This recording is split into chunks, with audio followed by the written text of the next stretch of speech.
group, standing by for the FusionNet. Hello, Fusion. Hello, Fusion. WB2COS. I figured I'd check in here for a little while, Tom, see what's going on.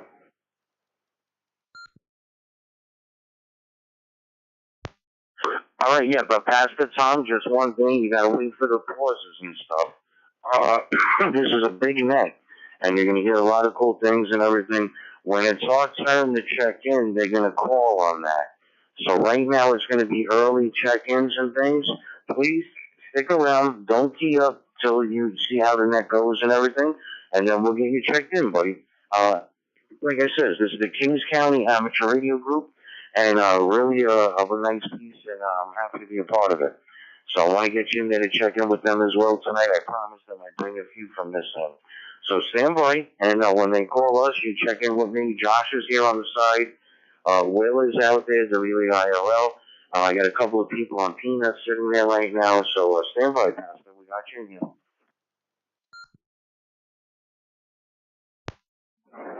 Okay, Roger, Roger.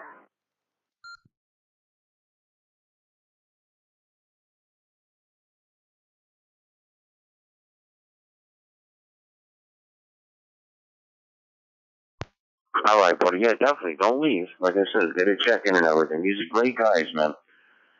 I happened to come across this. Thank God I did.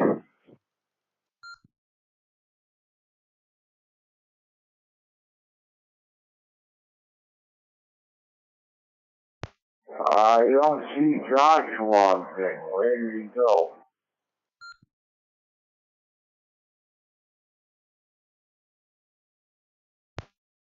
Yeah, he's on Will's link. Just stand by. Stand by. Let's be quiet. We've got 2 minutes till they start calling. Let's stand by.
All right, Bob in the group. We're going to be checking into a big net tonight, Bob. I hope you can stand by and check in with us.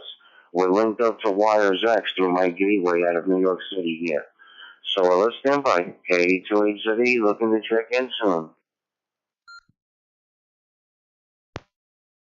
Well, hello, Tom. I've been trying to get you for a couple of months. Good to hear your voice. Guess I'll talk to you later then. Wow. Okay, KO4DXQ. My apologies, Joe. If you're out there, I didn't see that part of the script. My apologies. That we do secure the network in 825. So my apologies. Didn't see that one. But I've actually been here. I've been listening to you guys. In fact, I did log in key to NDX Hall in the Bronx over there. With that said, I know that we have some other great stations out there, and I do know one of those stations is our friend who has a Echo Link system hooked up. So with that said, what I want to do is this. I want to just get that station for now, and then we'll check in all his Echolink friends in just a minute. So if that station wants to check in, please do so now. This is pre-checks with FusionNet.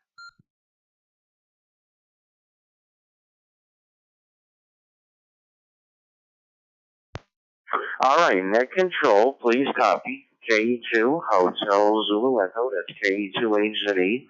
Tom in the Bronx, New York City over here. And definitely a pleasure to check in tonight. I have a few stations with me. And when you're ready, they're being patient, and they'll be called on when you guys are ready. This way, this net runs smooth. I appreciate you guys letting me be here.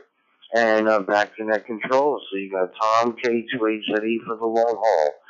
Plus my other check-ins. I can't wait to give them a shot as well. Back to net control. Great to be here, K28ZE, New York City, on the worldwide DX Link System Network.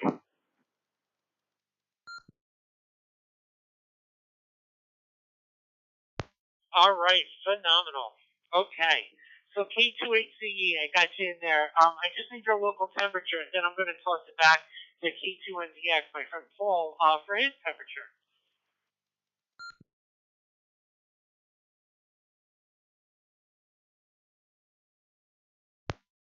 All right, net control, no problem. Right now, I'm not actually looking at the chart, but it's about 35, 40 degrees. Not so bad over here. And as you know, supposedly we're supposed to get hit with some snow, sleet, or whatever, starting at 10 p.m.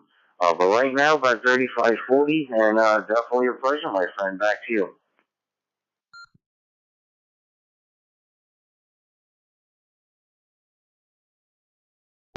All right, very good. 35 degrees in the Bronx. Fantastic. K2ACE, Tom, great to have you here. We will get all your friends' check-ins from Echolink in just a short moment, but first I want to toss it to Paul in the Bronx. Paul, great to hear from you tonight, my friend, and I hope you're doing well.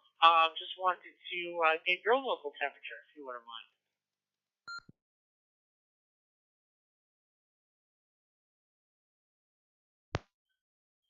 KD2LRX, copy K2NDX. First of all, good evening, friend. It has been so long, I know. Well, the work has changed the schedule, so now I have more time on Thursdays, and you'll be seeing and hearing a lot more of me. The weather right now, currently in the Pelham Parkway area of the Bronx, is 32 degrees, with a feel of 30 degrees. And as Tom said, we do have some snow, sleet coming at 1 a.m. But that's all I have. Hope you're doing well. This is K2NBX back in net control.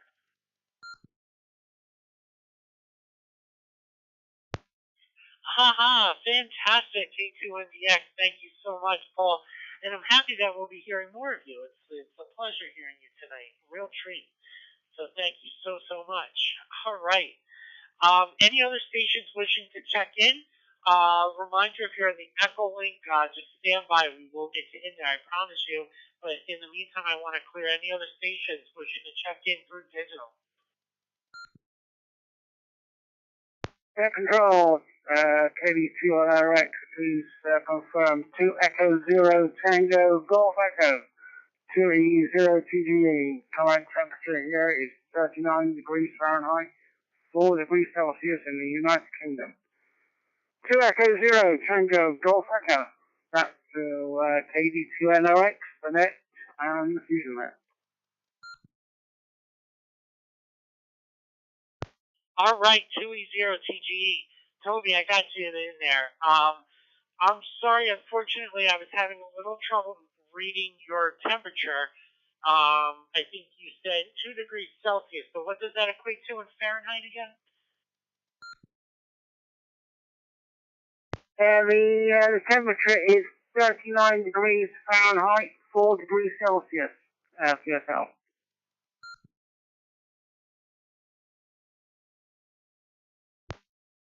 Wonderful. Okay, I got you in there. Toby, do you have any traffic for tonight's net that you want to share in a little while, or no traffic?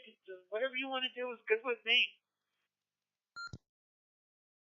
Well, the thing is, Jenny, I'm looking for any other admins for Radio Banter, but that's about it. We are time sensitive tonight, unfortunately. We are time sensitive. I've got rather a busy day in the morning, helping the other half and what have you do various sensitive things, what have you, what with health, etc. So I am time sensitive tonight, unfortunately. I'll stay with you sorted, maybe half hour or so. We'll see how we go. But I'll give you a shout on the net logger to tell you that I'm off. I won't come in on the net as there's a massive net on tonight. 2E0 TDE.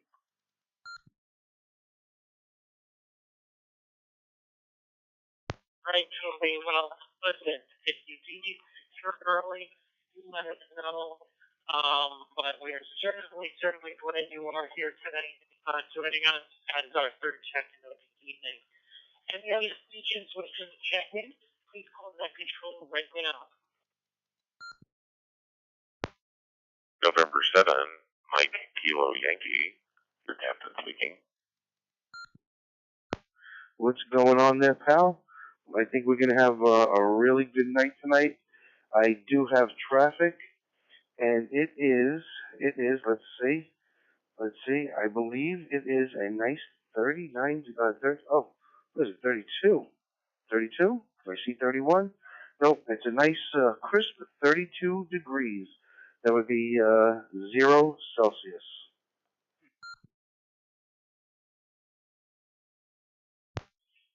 All right, let me see if I have this. Hold on 1 second, guys, please.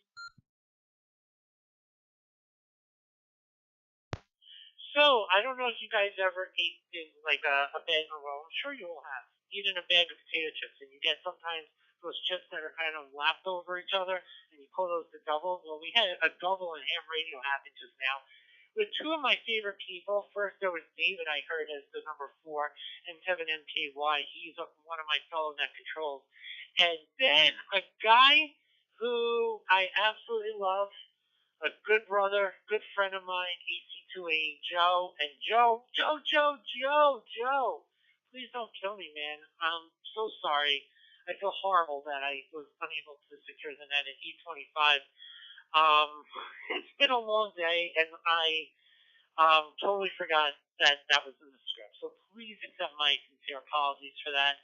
And we'll start things off with, and actually, yeah, we'll start things with N7FKY. If you could just please tell me his local temperature.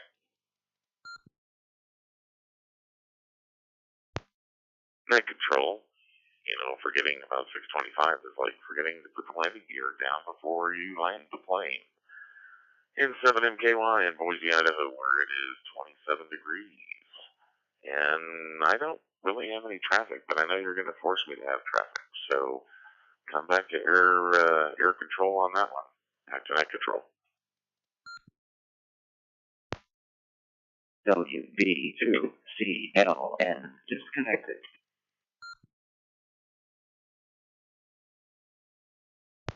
Okay, very good. N7MKY, I got you in there, 27. And yeah, I'm going to make you have some traffic tonight. I'm marking Joe as having traffic because I know he does. He's got some actually pretty cool traffic to share tonight. But Joe,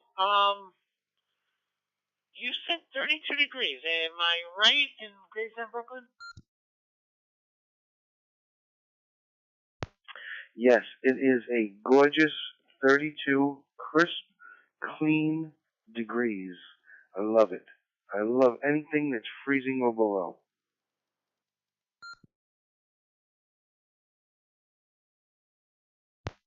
So, Joe, I think that I was in the city today, and I have to tell you that although it was 32 degrees, maybe it was because I wasn't outside all that much, but I gotta tell you something. Like, for the first time, or one of the first times in my life, I actually didn't mind that weather. I hope I'm not becoming like you in that way. I want to like the warm weather, not the cold stuff.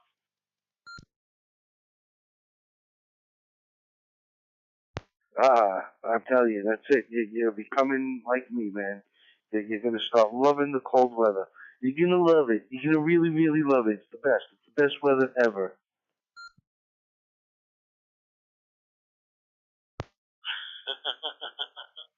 Wait a minute. Where's that from? What's that reference from? Is there? I'm pretty sure there is.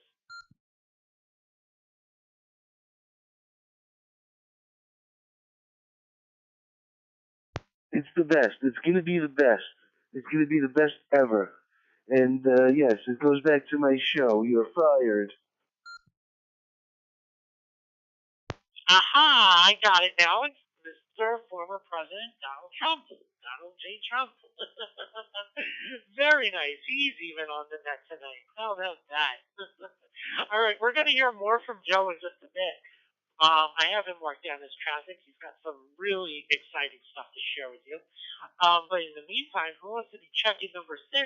Please call Net Control now.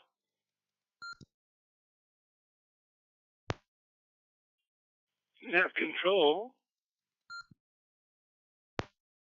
Net Control, this is Kilo Golf Zero Bravo Kilo, Manchester, Iowa, where it is snowing 2 inches already and 21 degrees. And just a wee bit of wisdom, do not take Joe to a store that has mannequins in it. PG0VK, back to that. Oh no, you saw that picture too?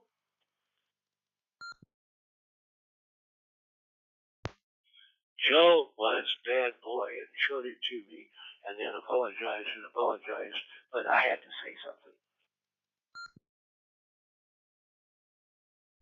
My whole thing about that picture isn't Joe doing those inappropriate things to the mannequin. It's more that he's really, really sunburned. And I'm still trying to figure out what that was about. I didn't notice him doing any of the appropriate things. I noticed the mannequin behind him. KG0VK, we're out of here for now. In my defense, I gotta say, in my defense, I was really, really, really drunk at the time.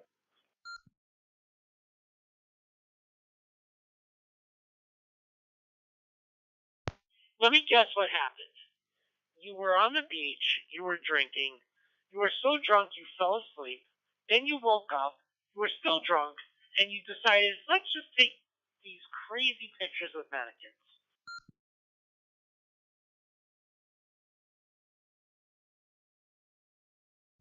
Yeah, kind of something like that. Yeah, it was. I don't know if I told you the shock portion of the story, but I was out jet skiing, and the guy kept calling me back in, and I was looking at my watch, and I was like, my time's not up, and I winded up going in after like they started yelling at me, and I was like, what? I was like, my time's not up. I was like, so I don't know if it was a dolphin or a shark, but they told me that it was a shark. After I had come back in. And I was like, well, why didn't you just tell me it was a shark? And he said he didn't want me to get panicked. But yes, it was drinking on the beach. And it was a long time ago because, as some of you already know, I don't drink or do drugs any longer. And emphasis on the drinking and the drugs. But yes, I was out on the beach drinking all day. Then we went out for dinner, had some surf and turf, and had some more drinks. And then I decided to get it on with a couple of mannequins in the store window. And let's just say I'm not allowed in that store or Miami any longer.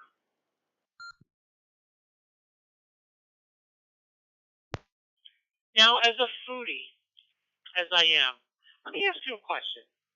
What do you prefer, the surf or the turf?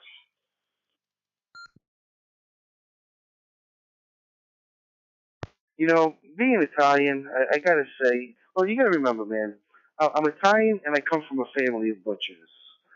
So being Italian, I kind of love the seafood, but coming from a family of butchers, I kind of like my steak. So it's a toss up, man. I'm kind of in between on that, but I'm gonna say the seafood, man. I'm gonna definitely say the lobster, the shrimps, and stuff like that. Yeah, definitely gonna go with the seafood on that one. Alpha Charlie 2, Alpha Echo. And just a quick challenge. I was talking to a good friend of mine out on this, and I have a challenge for all of you going forward from this point on. If you guys can try and use just phonetics, proper ham radio phonetics at that, for the remainder of the night, let's see if we could all remember to do that, just as a little, I guess, to make it a little more interesting. AZ2, AE.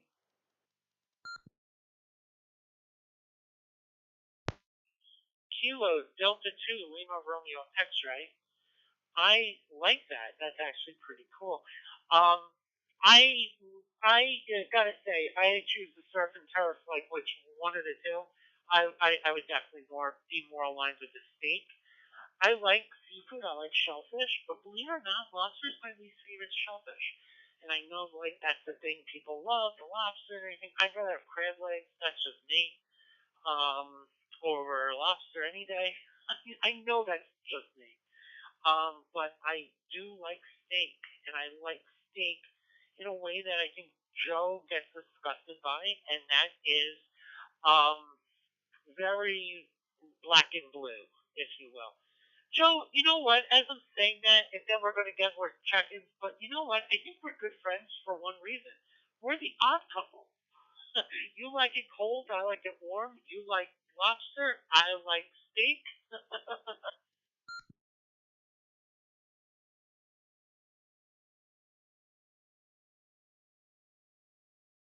I like it clear and germ-free. I think we got Carl in there, man. I think I saw his GIO in there. I think we got Carl in there. I'm not sure how he's getting in because I don't think we're hooked up to the repeater yet again. But I think we got Carl as a check-in man. Dude, we're going to have a good night tonight, man. I've got some really good traffic. I got some sad traffic. I've got quite a few pieces of traffic tonight, man.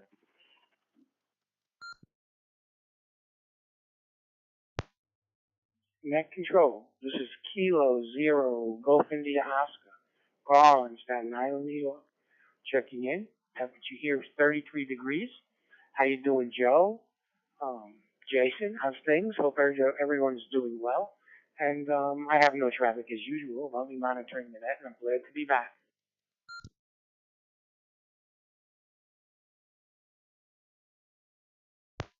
Net control. November 5, Delta, Whiskey, Romeo, Dennis, Spring, Texas. Currently 38 rainy degrees. Joe would like it here. It's nice and cold. I hope everybody is well. And no traffic, but looking forward to the net. All right, let's hold it right there for 1 second. We once again had a Pringle jet, a double.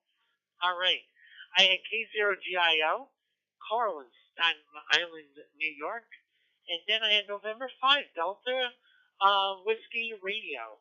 That, of course, is Dennis in Spring, Texas.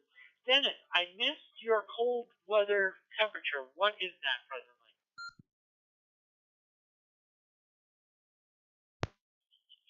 38 rainy, chilly, cold degrees. Down here in southern Texas, it's just not right. Back to you, Jay. 38 degrees, summer to Joe.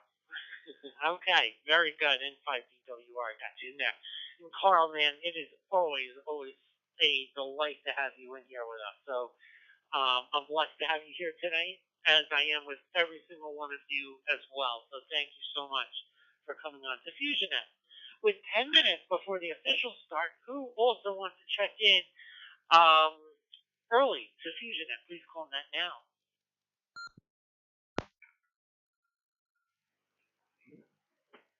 Kilo 7, Alpha Yankee Juliet, and in Boise, Idaho, where it's 27 degrees, and I'll have traffic. His call sign. So he is the first one, actually, to violate his own challenge. K2 CBD.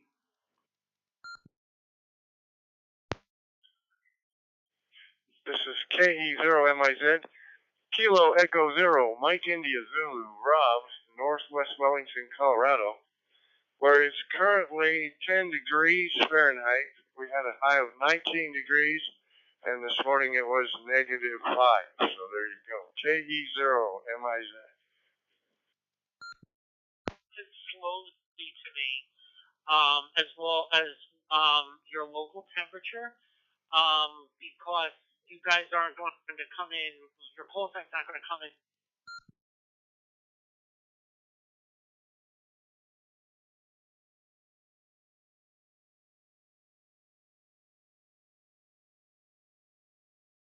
Green. With me being an audiophile my whole life, my hearing isn't as good as it once was. In fact, it kind of stinks. So if you can just do it nice and legibly, nice and slowly, I really appreciate it. But I am happy to say I have KK7EYJ, cigarette and net, or Kilo 7 Alpha Yankee Juliet. And she was very good with that, giving her phonetic. And then we had K2 CBD, Kilo 2 Charlie Victor Delta. I gotta tell you something, this would make a really good drinking game, Joe. Phonetic. And Chris was saying that as somebody who implemented the game, Joe did a poor job doing the phonetics for his own call sign. Did I hear that right? That's what I said. When Joe issued the challenge, he ended by just giving his call sign without the phonetics. So I think he gets a demerit right away. And we have 32 degrees and no traffic. This is Kilo 2, Charlie, Victor, Delta. Back to net control. I'm starting to believe that I am the most picked on net control operator out there on the FusionNet. Everybody likes picking on me. Alpha Charlie 2 Alpha Echo. Joe gets the award. I think I am the most picked on net control operator. But I usually get picked on the most in the cold winter months for a few reasons. A, you guys know I hate the cold weather. B, Joe likes to tell the Hanukkah Harry story. And C, I don't know what C is, but it's something.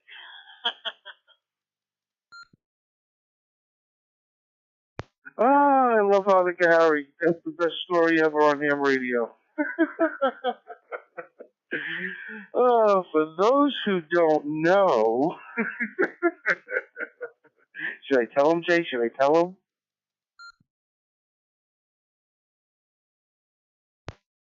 Why don't we save that for another few months from now? Although, if you want, you can say it. I don't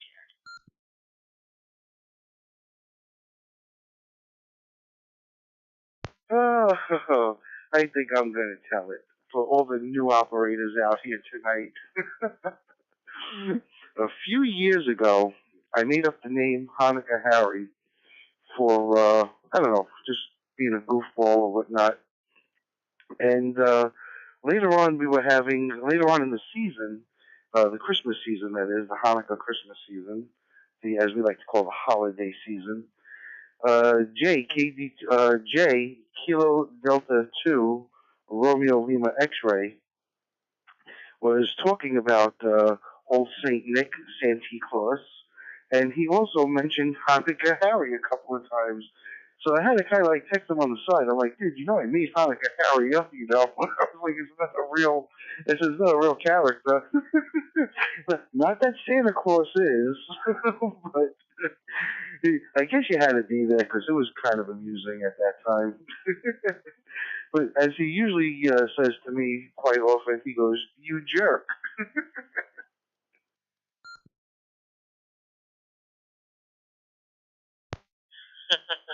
I haven't called you a jerk in a week. What's up with that? I think the last time I called you a jerk was when me, you, and David were texting last Friday. So you know it's up for renewal right now. You jerk.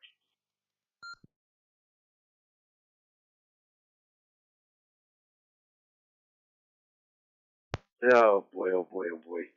All right, just for the record, Alpha Charlie 2 Alpha Echo. I gotta start using that. Yeah, that's it. Phonetics now. I gotta remember phonetics. Whew. And Jay, you're right. This would make a good drinking game. Seriously. You know, I think we all know our native phonetics, like the ones in our call sign and everything, but and I'm sure we know all the other ones too, but it's sort of like when you don't use the other ones too often, you kind of forget what they are. But anyway, guys, we have 4 minutes until the start of FusionNet.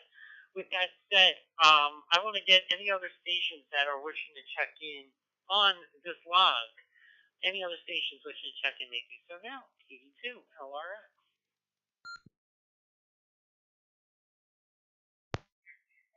Kilo Delta 9, Oscar Hotel, Quebec. KD9OHQ. Ron in Trumpelow, Wisconsin. Outside temperature is 17 degrees.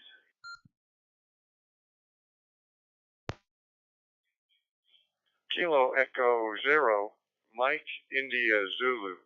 Rob, Northwest Wellington, Colorado, where the temperature is currently 10 degrees. We've had a high of 19 and a low of -5, and that's in Fahrenheit.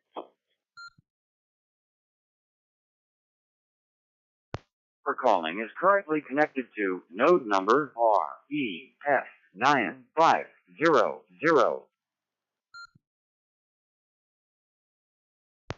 All right. So KE0MIZ. I have Rob. Rob, remind me of where you are located because for some reason your info didn't populate in NetLogger. So I just need to know your location and your temperature one more time. I know it's cold wherever you are. I think you said Ohio, maybe.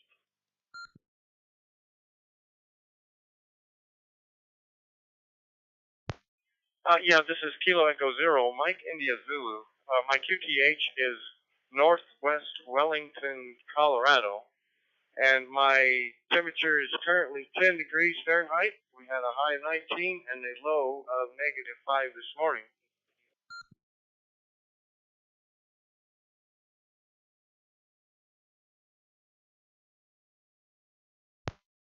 Okay. Sorry. So sorry about this. I was typing in Northwest Wellington, putting Colorado, and I missed your temperature one more time.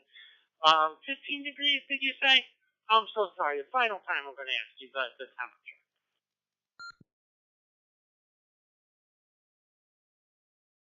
All right, we have 10 degrees outside right now. 10 degrees, 10, and a -5 for the low, a high of 19.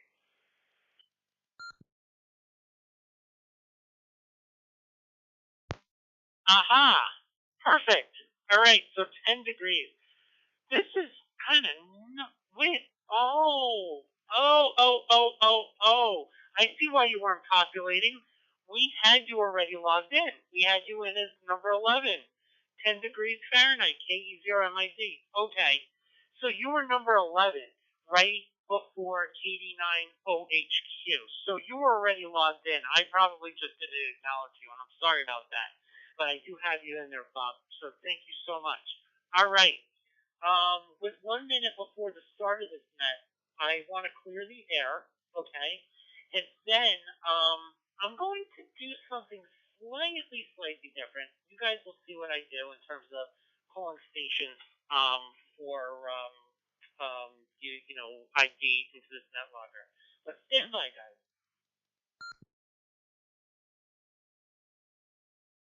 Hey Jay, I'm just gonna make a quick comment for some of the operators out there.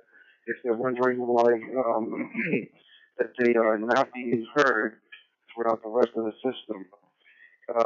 Specifically for Rob that just checked in, KE0MIZ. Rob, if you notice you're not coming through the whole entire system, is because you have that dash and your name adjacent to your call sign. If you remove that, you'll be heard on the XLX network, you'll be heard on the QuadNet. But as of now, you're only being heard throughout the Wires X. And nobody else that's coming in from the other sources are not hearing you.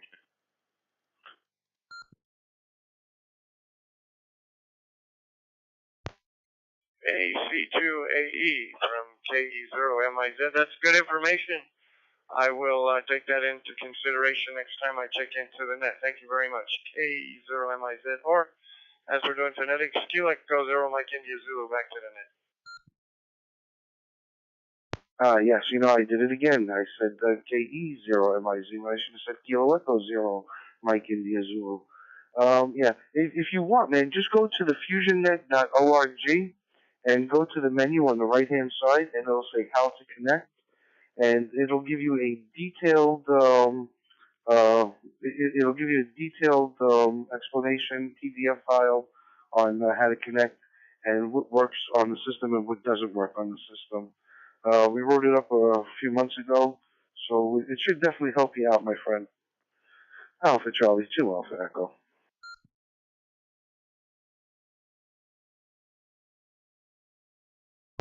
All right. Thank you so much, guys. Thank you very much. Appreciate that. And with that said, it is the official start of FusionNet. Everybody, welcome aboard. So glad to have you here. I am, of course, KD2LRS, and I'm your net control operator for this evening. With that said, that means every Thursday at 9 p.m., unless otherwise noted. And of course, you don't need to be a member to check in, but why not consider joining? So how do you check into this net? How do you join it, actually, is a better question. Very simple. Check in 10 times consecutively in a row. It has to be in a row. And at the time of your 10th check-in, please tell us if your email address is up to date on your QRZ page. If not, please let us know by sending an email to fusion@thefusionnet.org. Remember this, with membership benefits, you have access to exclusive content on our website. It's really that simple. So why not check in 10 times in a row and become an official member of FusionNet? Totally free of charge, as you can tell. So, this net is a directed net. That means all traffic must go through net control. Who's net control? Kilo Delta 2 Lima Romeo X-ray. Me, Jason. In order to check into this net, simply switch off your AMS automatic mode select on your Fusion radio, then go to DN mode, also known as digital narrow. Use your press to talk button, pause for a moment, and then nice and slowly, guys, and especially this is very true for those stations coming in through the Echo Link, state your call sign, your name, your location, your temperature, and whether or not you have traffic, nice and slowly, so that I could document it in our FusionNet net logger. So with that said, guys, first I'm going to call only mobile, short on time, or in and out stations only who would like to check into FusionNet. So mobile, short on time, or in and out stations only. Wishing to check in, here's your chance.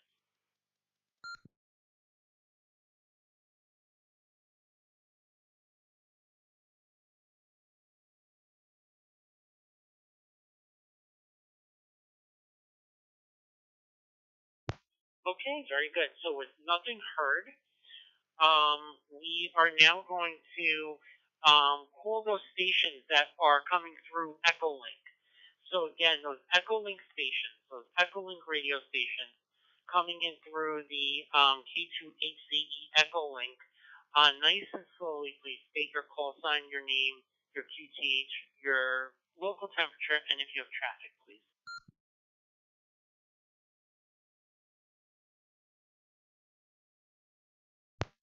All right, net control, please copy Kilo 2, Hotel Zulu Echo. That's K2HZE.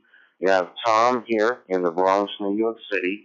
I am coming through the Echolink side of the network this evening. But it's not only Echolink, Jason, net control, and everyone out there. You have 10 different modes coming in on my end as far as Brandmeister, what have you. But just to do a recheck and get the thing going, and hopefully we do have some others behind me. So I'm going to pass it back to net control. Great to be here. Hello to everyone. And we're linked up on 10 modes on my end. I don't want to hold up the net and advertise it, so you proceed and see what else you can bring in behind me. Anyone on the DX Link system, through the Peanut, through the Fusion, IROP, any of the modes, when net control calls, please check in. Back to net control. K2HZE Tom, New York City.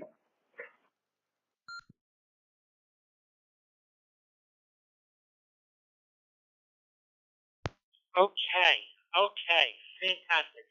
I want to acknowledge David's text that you do have somebody checking in WB7RWS in the Philippines where it's 81 degrees. Wow. I'm going to acknowledge that. I'm going to put him in the log in just a short bit. I do want to acknowledge that I do have that. But please, those stations coming in through the K2ACE link, please come through nice and legibly, please. And I'll be negative and negative with no traffic. This is WJ6FOX. Back to net control.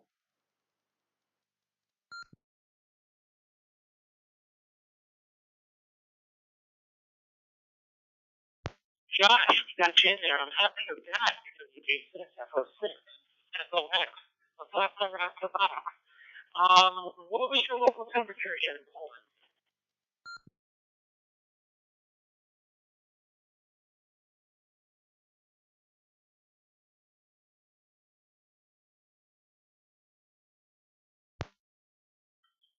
September uniform.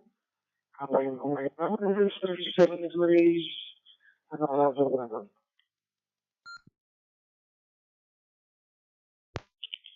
Please stand by, Howie. Please stand by. I'm not calling general check-ins quite yet. Please stand by. K2HCE, actually WJ6FOX coming in from the HCE link. What was your local temperature again in Pullman? I didn't hear that part of it.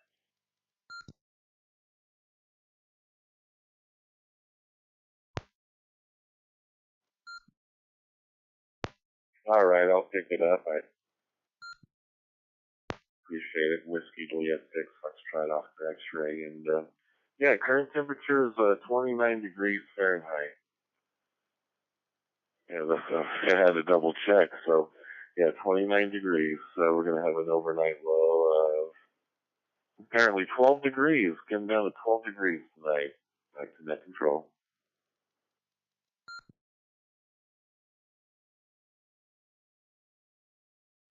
Josh, thank you so much. Appreciate it. I am shocked by all these very, very cold temperatures we have tonight. Especially given the fact that in the New York metro area it was so warm. It's kind of cold. But thank you very much, WG6. Any other stations we should check in through the ETPCE's link? Please hold that control now. Nice and slowly, please.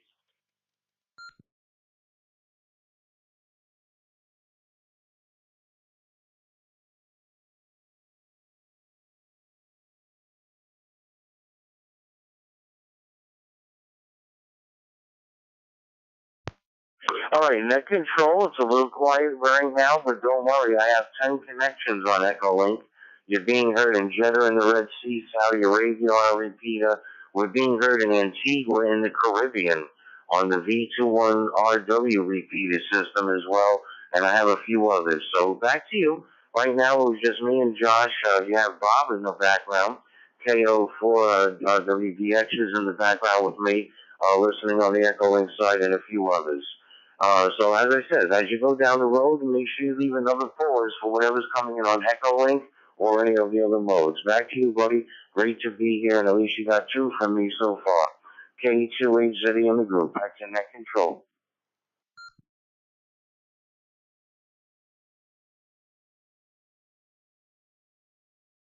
Okay, fantastic. Thank you, sir. Appreciate it. So, David was saying that WB7RWS is checking in from the Philippines tonight. I have to see. Actually, our good friend, I'm going to toss it to Chris. P2CVD. Chris, I know you're a smart guy and you do all our stats.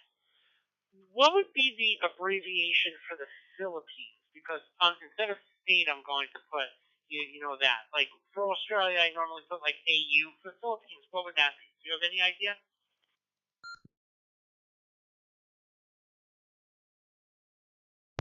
This is Kilo 2 Charlie Victor Delta.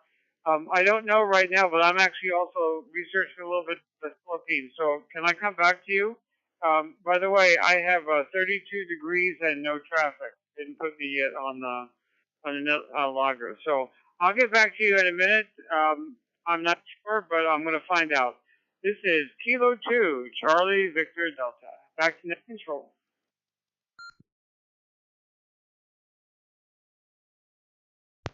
Fantastic. Thank you so much. Okay.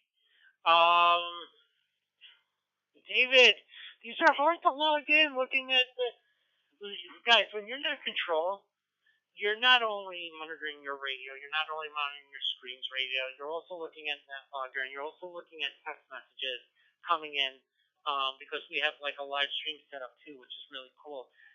But it is a little difficult to sometimes check in all the stations that I see coming in that way.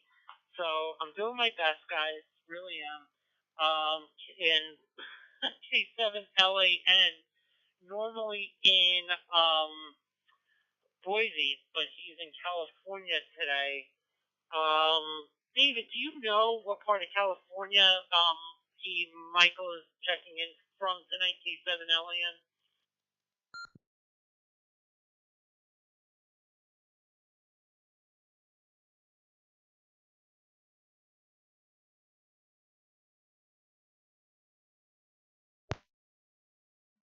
I can try to answer for myself. It's K7LAN coming in from Angels Camp, California tonight. It's 45 degrees here. K7LAN, back to net control.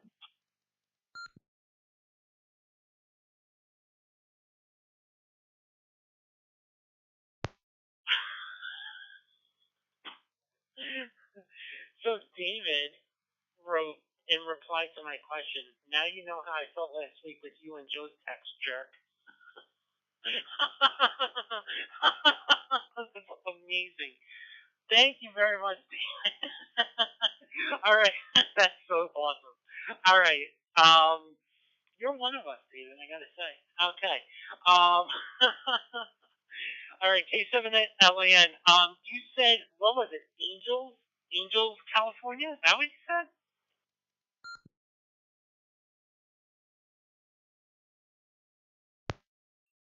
Angels Camp. It's at a town called Angels Camp.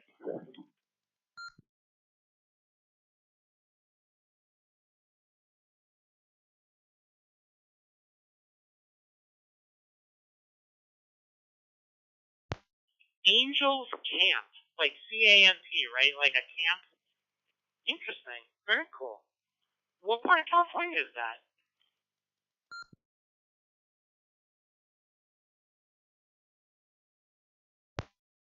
It's in Northern California area. It's kind of southeast of Sacramento, which is the capital.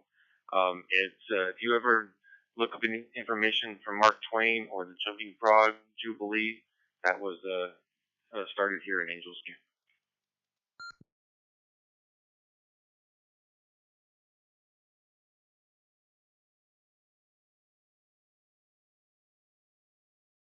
Very interesting. I love it. Very cool. You learn something new all the time. Okay, very good.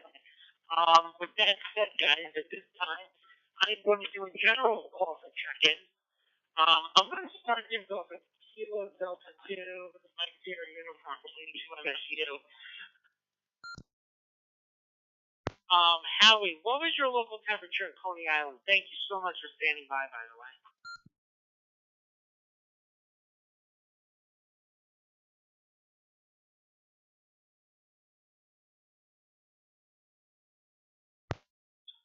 Okay, I had 37 degrees for the past hours, so I don't think we're going to be able to accumulate anything even at the start of the storm.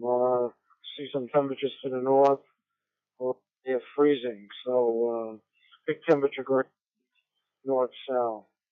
So maybe people a little bit to the north will get something before it gets pushed away. I think you have to be really far north to keep anything on the ground when it ends. And that'll be ending around noon here, very quickly. So just in case I can't get through before, because I was playing. Okay, that was Kilo Delta 2, Mike Sierra Uniform, back to the control.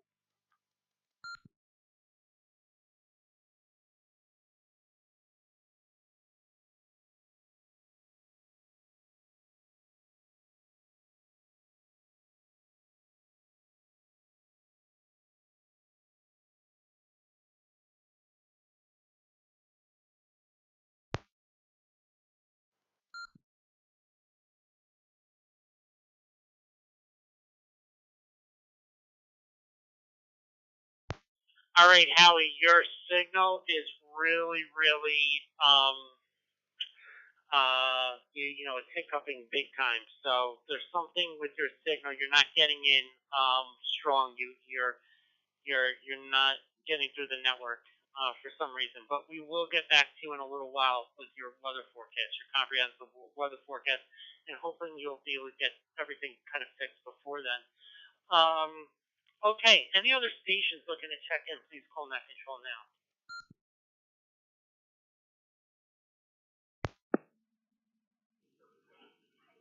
Alpha Golf 7 Whiskey Quebec, Wesley in Coolidge, Arizona, where it's 52 degrees. Traffic, I may be cutting out early. I gotta get to bed early tonight. I've been, running around, feeling kind of run down. So, but anyway, I'm checking in, and no traffic, 32 degrees. Back to Net.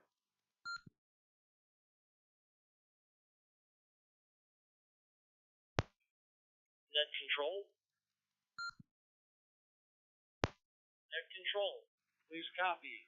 Kilo 2, November Delta X-Ray, K2NDX, Pool, Bronx, New York, 32 degrees with a real feel of 30, no traffic. Back to Net.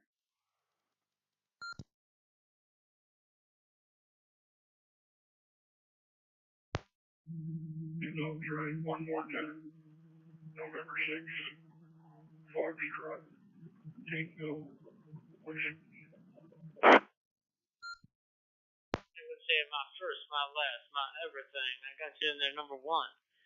All right, we had Kilo Delta 2 Mike Sierra uniform, Howie number 16, 37 degrees. Then we had EG7WQ, that's Wesley in Coolidge, Arizona. I wonder if that's named after Calvin Coolidge, the president. Not sure, maybe Wesley knows.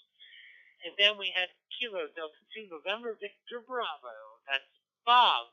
Can you hear me now, Bob? In Parksville, Brooklyn, 32 degrees. Got no traffic. Feeling a little run down. You better take care of yourself, man, because in with cold weather, you're vulnerable, man. It kind of breaks down your immune system a little bit. So be careful and just kind of take it easy, all right? Chill out. I know. Let me tell you guys a little something about Bob. Bob is one of the best musicians you've ever heard, and because of that, he gets a lot of gigs. And because he's got a lot of gigs, he's always busy. So when it's busy, wears yourself down. So Bob's got to chill out a little bit, I think. But I'm glad he's with us tonight. All right. So, any other stations looking to check in, please call Net now.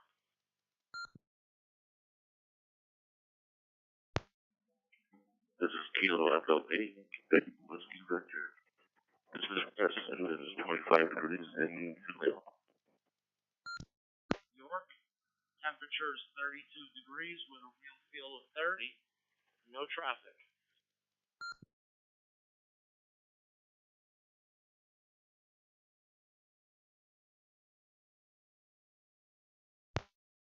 Paul, I got you in there.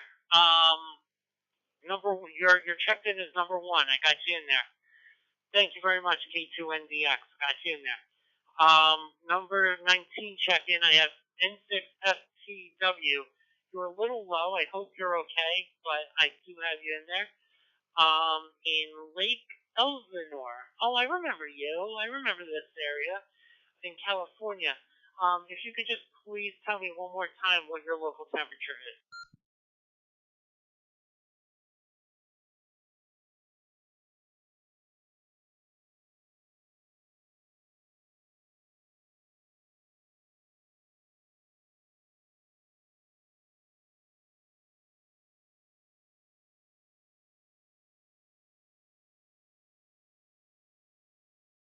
All right, I'm sure we'll get that in a little while. That's okay. Any other stations wishing to check in, please call Net Control now.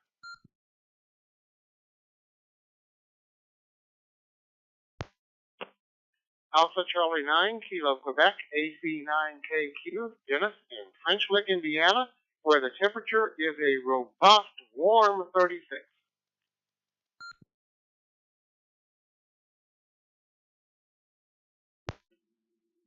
Net Control. Net Control, this is Kilo 2 Alpha Charlie Delta in Long Beach, New York, where it's 33 degrees, and I do have some traffic.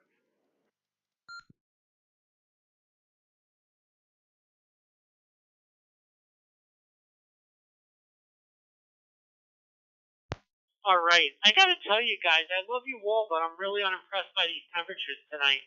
They're like in the 30s, the 40s. We even have like a 17 in there, and I think we even have a 10. Oh, too cold. So, anyway, listen, winter's almost over. Thank God. All right. Who wants to be number 22? Check in now. TV2 LRS.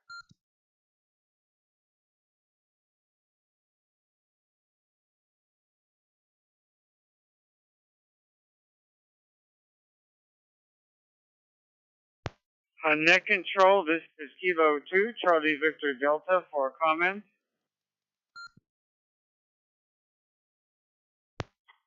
Yes, sir. Go ahead.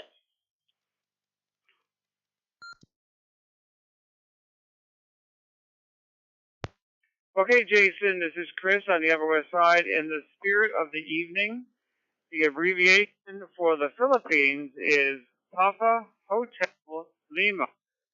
Papa Hotel Lima. Kilo 2, Charlie Victor Delta, back to Net Control.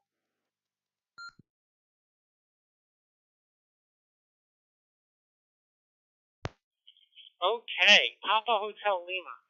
So here's the funny thing. In NetLogger, it only asks for state, and with that, you could only put in 2 letters. But what I'm going to do is I'm going to put Papa Hotel Lima in remarks for Michael, who's normally an Emmett. And if I can scroll back here, it's 81 degrees. So I'm going to do 81, 81 Pete Papa Hotel Lima. All right. Let's see if I can delete Emmett from here. Yes, I can. Perfect. We're going to delete the PH too. Actually, that won't delete. But you guys all know he's in the Philippines, and when you're doing your stats, sir, don't forget that. Okay? Thank you. All right, and thank you, Chris, for finding that out for us. Any other stations wishing to check in, please call that now.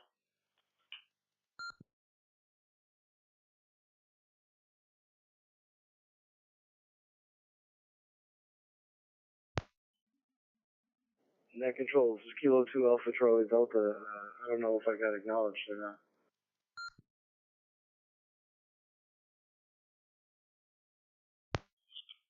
Yeah, Matt, I got you in there. K2ACD, you're number 21, and I got you as having traffic. And I have Dennis in French Lick just above you in 36 degrees in the 20 spot. Any other stations looking to check in?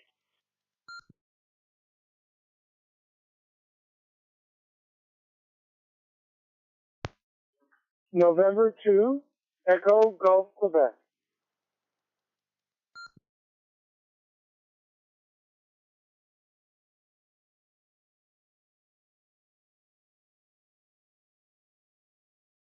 All right, Frederick, I got you in there in Hewlett, New York. Fred, what's your local temperature in Hewlett?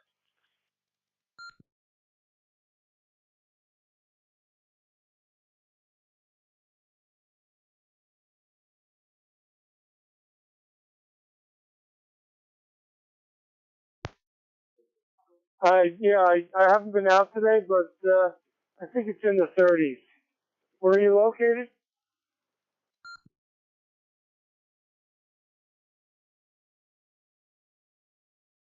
All right. You know what I'm going to do? I'm going to put you down as 31. Well, I'll put you in as 30. I'm in Great Neck, so you're in Hewlett. You're on the South Shore, so you're probably roughly the same temperature as me. I'm on the Sound. You're on the Atlantic, but 30 degrees we will put you down as. Fantastic. Any other stations looking to check in, please call that now.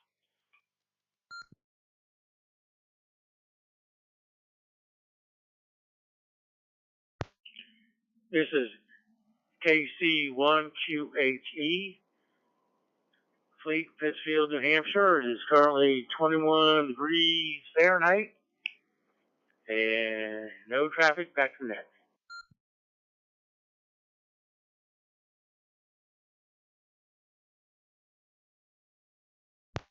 All right, I got you in there. KC1 QHE, Fleet in Pittsfield, New Hampshire, 21, no traffic. All right, any other stations looking to check in, please call net.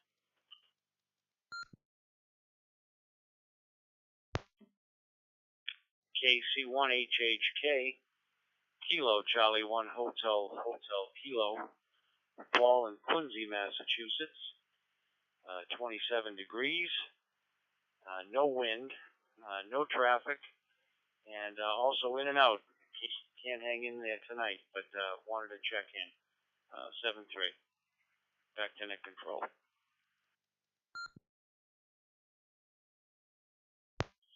All right, acknowledge KC1HHK, Paul in Quincy, Mass, 27 degrees, in and out, no traffic. Thank you, sir. All right, free to secure. Any other stations looking to check in, please call net.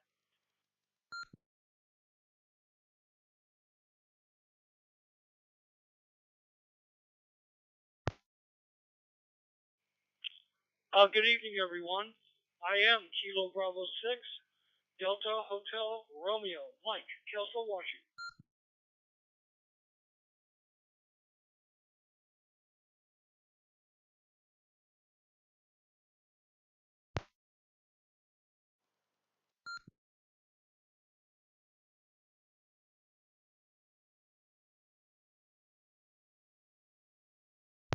All right, net wants to acknowledge KD6DHR in Kelso, Washington.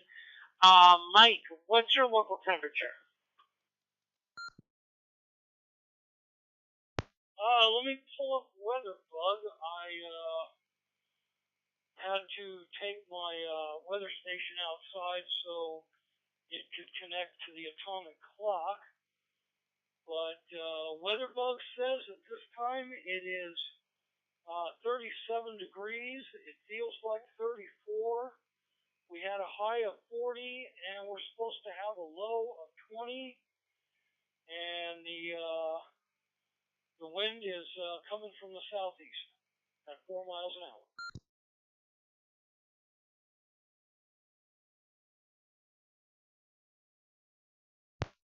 All right, fantastic. Thank you very much, sir. Appreciate that.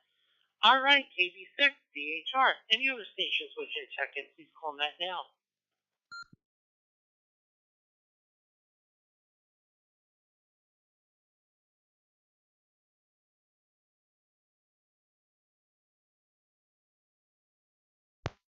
Kilo 7 X-Ray Yankee Golf.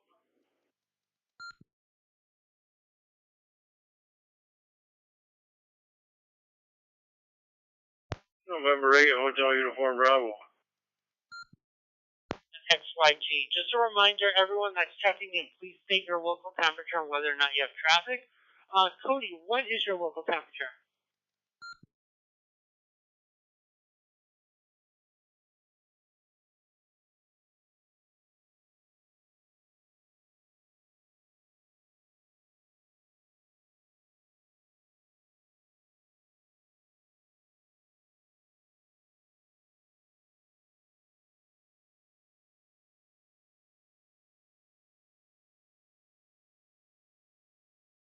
All right, nothing heard.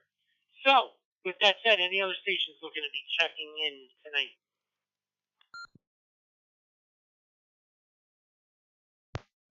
This is Kilo Echo 8, Quebec, Whiskey Victor.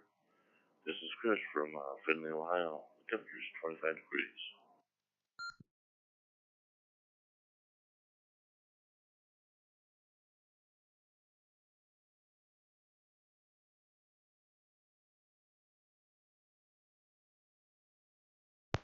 All right, I got N8HUB, Andy in Grand Haven, Michigan, and I have KE8QWZ in Toledo, Ohio. That's Chris, where it's 25 degrees.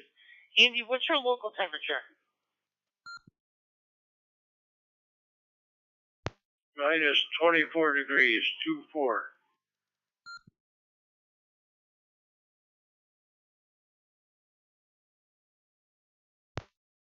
right, acknowledged. 24 degrees, Grand Haven. The chief is in the room, everybody. Perfect.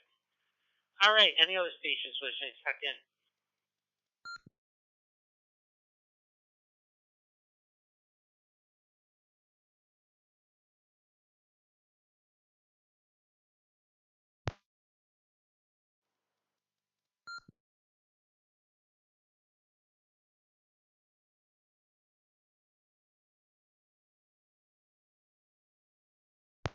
Hey, it's Case XYG returning. The temperature here in Arizona is 53 degrees, which is cold for us. Back to next.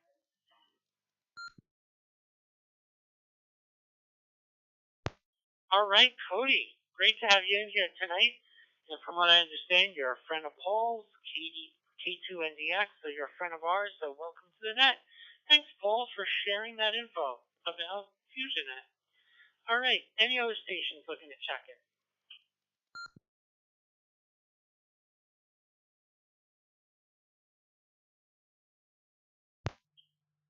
Net control. Please copy Kilo Bravo 2, November Uniform India, David, and Tallahassee. Current temperature here is 68 degrees. Good evening to the net.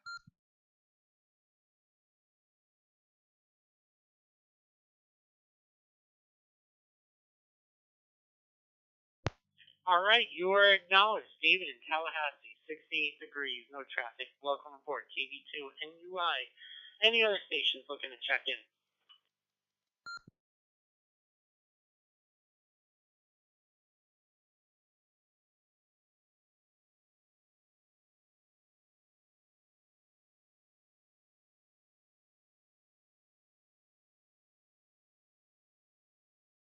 All right, with nothing hurt, why don't we start some traffic and we'll start things off with N7MKY. That's David in Boise, Idaho. David, what do you have to say, sir?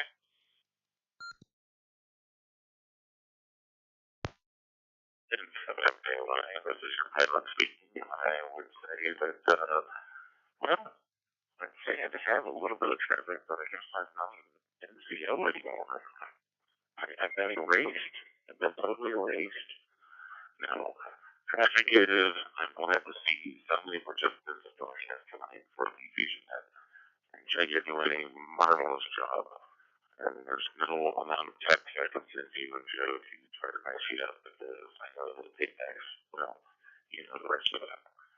But other than that, it is snowing in Idaho, so you should burn out, Joe, and it's still dropping in temperature. So if you want cold, I think you need to move to Idaho. N7MKY, I'm Connect Control.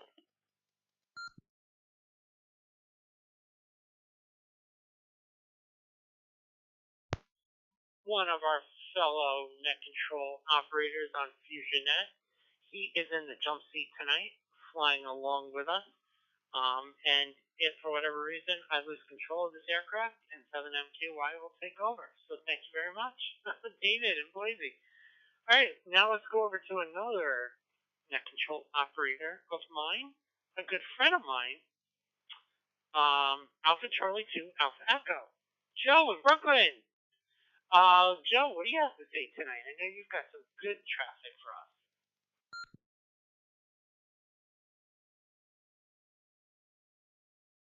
Oh boy, oh boy, oh boy. I don't even know where to begin. First, I had to turn over my timer to make sure I don't time out, and I'm watching it on the computer as well. So, can't promise you guys anything. So, I may time out on this because I have got a lot to say tonight. Well, one, if you have been a consistent member throughout the years here in the FusionNet, and you happen to skip a FusionNet or just don't check in and don't call, we're sending SEAL Team 6 after you guys. So, I don't know about you guys, but I really sure did miss Russ last week, KG0BK, but he did pop on after the net. But while the net was going on and we were looking for him, you know, I did put out I put his picture out on a milk carton and sent it out to him. And I've done it to Jay, too, at one time or another when he was MIA for a little while. So beware. If you skip this FusionNet and you become a regular and then you just happen to take off, we may come searching for you high and low. That's just one thing right there. Second, before we do get started, guys, man, just please, guys, for those who are out there and that do praying and stuff like that, please pray for Israel and pray for the Ukraine. They are having very much hard times right now, so just keep them in your thoughts and stuff like that. Oh boy, I still don't even know where to start over here. FusionNet check-ins, guys. All right, you all know that as of March, we're going to start locking up the FusionNet.org page. It will be members only. Certain sections will be just locked off to members only. Some other sections will just be open to the general public. And how you become a permanent member of the FusionNet is just check in 10 times consecutively, and in a row, that is, without missing a week, and you will automatically become a member of the FusionNet. No charge necessary. All right, I do have 40-something seconds left, but I do have a lot to say, so, and my timer's not quite there yet. You know, I'll wait till the timer goes down a little bit more. I got a few more seconds there. Let's see. All right, I guess I kind of failed already with the phonetics of the call sign. So just to remind you guys, we are just playing a little friendly game here tonight. Just using phonetics. If you can avoid using the names, just use the call signs and phonetically. Alpha Charlie 2 Alpha Echo. Let this drop.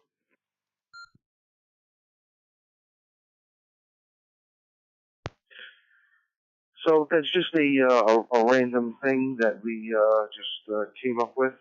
Actually, I got to give credit to where credit's due. Matt K2ACD had given me that idea, and I think it's a pretty neat idea. So we're going to try and go with that tonight. Alpha Charlie 2 Alpha Echo. All right, guys, I guess I'm going to start off with some sad news, and then I will go to some of the good news. Let's see. Let me get this up over here so I can better read it to you guys. I'm going to read you guys a little something here. It's with very deep regret that APRS developer Bob Bruniger on February 7th became a silent key. His call sign is WB4APR. He is the inventor of APRS and numerous amounts of other things out there that we're going to probably be touching on tonight. And it's going to coincide with one of the questions that we have for tonight. So just bear with us, guys. And I don't know if I could read this all in less than 2 minutes, but the creator of Automatic Packet Reporting System, APRS, Bob Bruniger, WB4APR, of Glen Bunny, Maryland, died on February 7th, an ARRL life member. Bruniger was 73 years old. According to his daughter, Bruniger succumbed to cancer and the effects of COVID-19. Bruniger had announced his cancer diagnosis in 2020. Over the years, he readily shared his broad knowledge of experience with APRS, among other topics in the amateur radio and electronics field. I'm going to let this drop just so I know I have enough time, because I can't really look at this timer and go at the same time.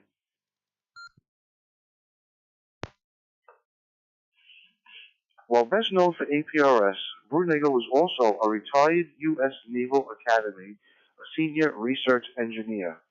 So we'd like to thank him for his service as well. Who had an abiding interest in alternative power sources such as solar power. In 2018, he authored Energy Choices for the Radio Amateur, published by ARRL, which explores developing changes in the area of power and energy and examines the choices radio amateurs and others can make regarding solar power, heat pumps, hybrid, and electric vehicles. Guys, if you really look this up, man, he was one of the first guys to play around with the electric vehicle in 1977. So go check that out as well. There are some links on our page, thefusionnet.org.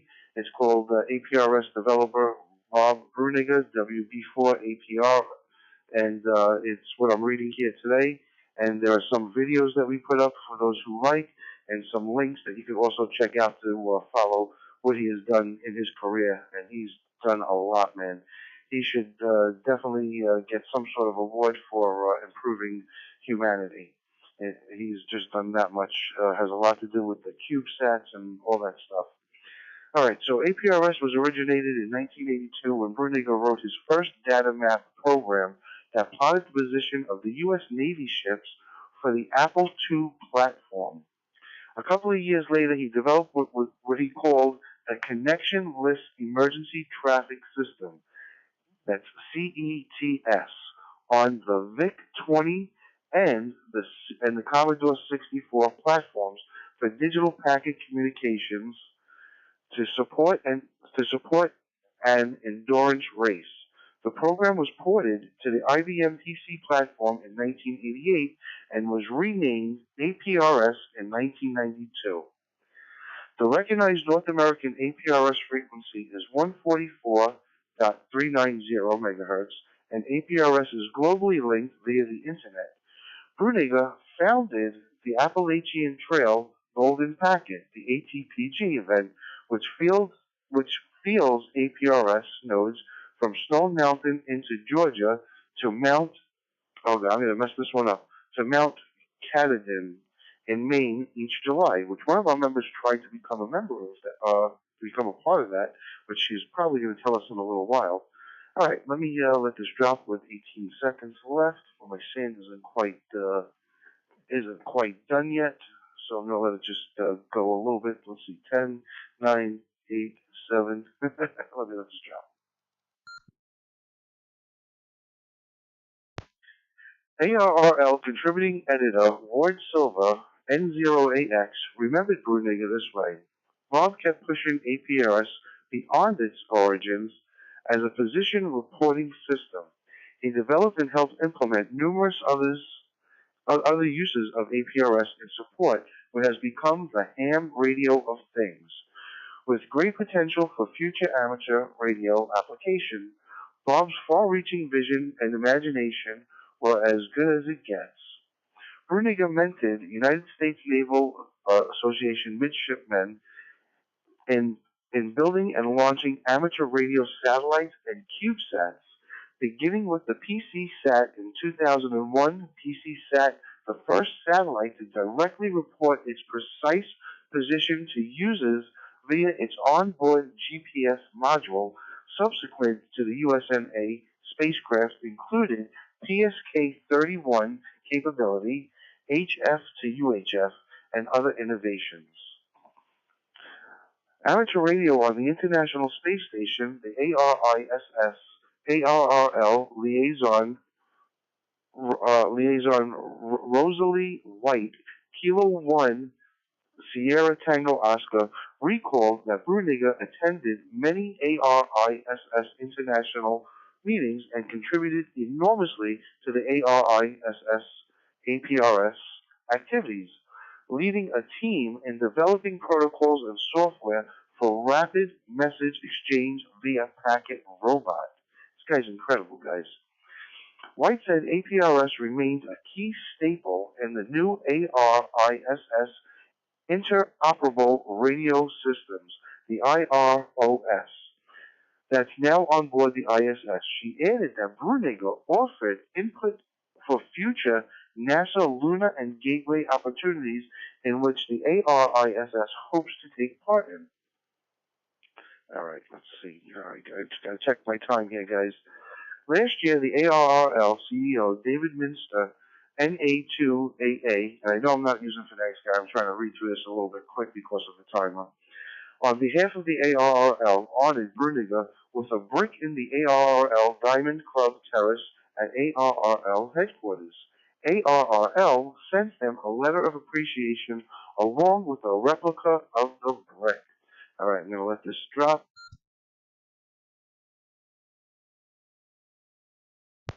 Bruniger held a bachelor's degree in electrical engineering from Georgia Tech, Georgia Institute of Technology, and a master's degree in electrical engineering from the Naval Postgraduate School. Bruniger was a 20-year U.S. Navy veteran. Daytona Hamvention honored him in 1998 with its Technical Excellence Awards. Bruniga authored and co-authored numerous academic papers over the years and was frequently in demand as a speaker and presenter at the amateur radio gatherings. Oh, I just lost that. Okay. Survivors include his wife, Elise Albert, daughter, Bethany Bruniga Sokala, WE4APR, and son, AJ Bruniga, WA4APR. Arrangements are pending, although his daughter said that in celebratory memorial services will be held this summer in Annapolis, Maryland. So, guys, just to make it short for you, there will be some sort of memorial service. I'm hoping that in some way or form they do a special event stations for him later on, either on his birthday or on one of his accomplishments of the APRS. And if it would be actually on APRS, that would be even better, or some sort of satellite work. But like I said, guys, if you do go to the FusionNet.org, go to the right-hand corner of the menu, scroll all the way down to the second one from last, and it will say APRS developer Bob Bruniga, WB4 APR silent key, SK. And you can see some of his videos. We've got his very last video on there, which was December 21st of, I think it was December 21st of 2021. So you'll see his very last video. There is another video on how to use the APRS. Just giving very basic tutorials.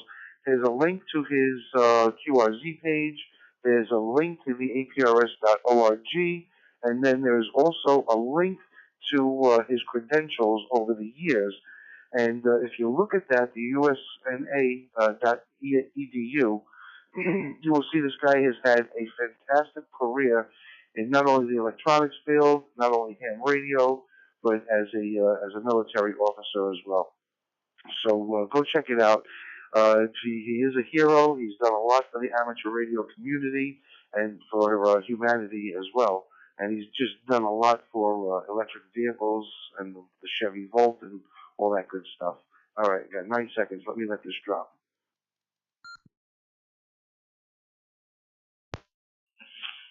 All right, guys. Now that sad news is over, I've got some good news. Some really, really good news. And let's see. I just lost it. Thanks to Masaki-san. Oh boy, I know I'm gonna mess his last name up. So just please give me a second. Let me let this drop.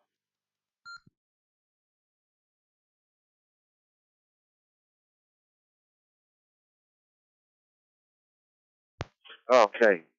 With Masaki-san, who usually comes on this net, and you guys know him as Juliet Alpha 1 Whiskey Lima Quebec. His name is Masaki Miyamoto from Japan. He usually checks in, and we call him now Masaki-san. He has published us in the Japanese version of CQ Ham Radio Magazine.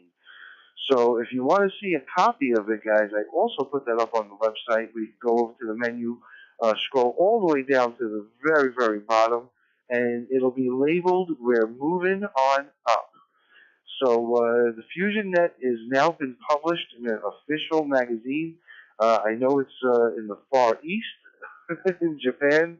It's actually written in Japanese as well, so it's a little difficult for me to read. But if you guys want to see a picture of Jason and myself in this magazine and see 40821, the FusionNet in this room, not only do I have the picture up there, I have the cover of the magazine, and I actually have a link that says Japanese CQ Magazine PDF. You can just click on that link, and you can actually see the actual PDF file of us there. And I put a little music on it, so I think that would be a little uplifting. And we're very happy about this. It's celebration time. I believe we've got something like, 28 or 29 check-ins for the night tonight so far? 29. It's actually 30 counting J. So all we need is 2 more one more to make a tiebreaker, and two more to actually break the record of the FusionNet of having 32 people.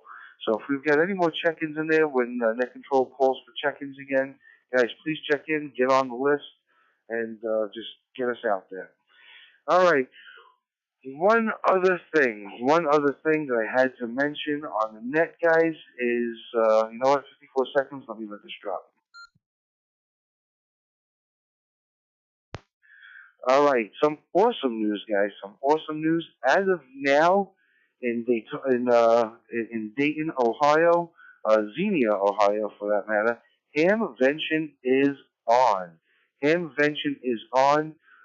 Matt, K2ACD, and myself, we are definitely, as long as it's open, we are going this year. We weren't able to go last year or the year before because of the COVID, but we will be back there again, and we are going to have a great time. So anybody who is planning on going to Hamvention this year, look for AC2AE, or better yet, Alpha Charlie 2 Alpha Echo and Kilo 2 Alpha Charlie Delta. So we will be there, and we will be hanging out. We'll probably be there the whole weekend, and we'll be looking forward to seeing any one of the FusionNet members that dare to go to the Hamvention. So as of now, Hamvention is on. Hamvention is on. Hamvention is on. All right. All right. Is it 10 o'clock yet? Okay, my friend. Kilo Delta 2 Lima Romeo X-Ray. This is radio station Alpha Charlie 2 Alpha Echo, and we are giving it back on over to Net Control.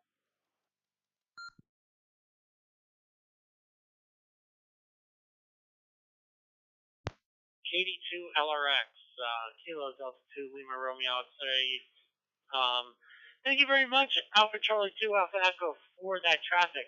That was wonderful traffic. Thank you so much for sharing that about Robert Bruniga. I can never say his name right, no matter how many times I practice this week.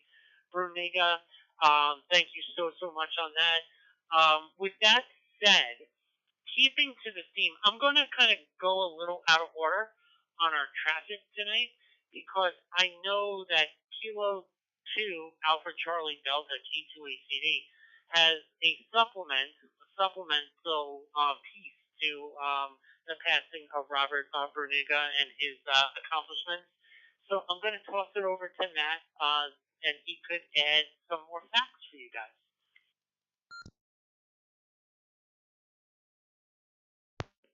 All right. Good evening, KD2LRX and everybody on the net. I'm going to just throw in my traffic real quick, and I want to say that I really think that it's cool that Kilo 2 Charlie Victor Delta is up to the challenge. And I found out about doing something that was called the Phonetics Challenge by doing a net. These guys were like, don't use the names, use just the call signs, and make it phonetic, using the NATO alphabet with the correct phonetics. And it was really hard, but it was really fun. So anyway, that's how this came to be. Traffic. Our friends down in South Carolina have a net on the South Carolina Wires X room, Wednesdays, 8:30 p.m. Wires X room 64927. South Carolina Wires X room 64927. Check them out. Also, Hamfest is coming up this Sunday if you're on Long Island. The Limemark Hamfest is 9 a.m. and I think it's in Levittown at Levittown Town Hall. So if you're around and you want to go to a Hamfest and you're local, go do that. Anyway, back to APRS. Some people don't even know about APRS, what it is, what it does. So what is APRS? APRS is a real-time local communication system designed to quickly share data of immediate value. Combined with GPS and modern mapping, APRS provides local tactical situational awareness on a map or right on the front screen of your radio. How does it work? To simplify, basically you transmit a data packet containing information such as telemetry or a message, and everyone can receive it and see it. And if it gets to a station called a digipeater, they repeat it. And if it gets to a station called an iGate, it gets put into the internet, and it can be seen by everybody all over the world.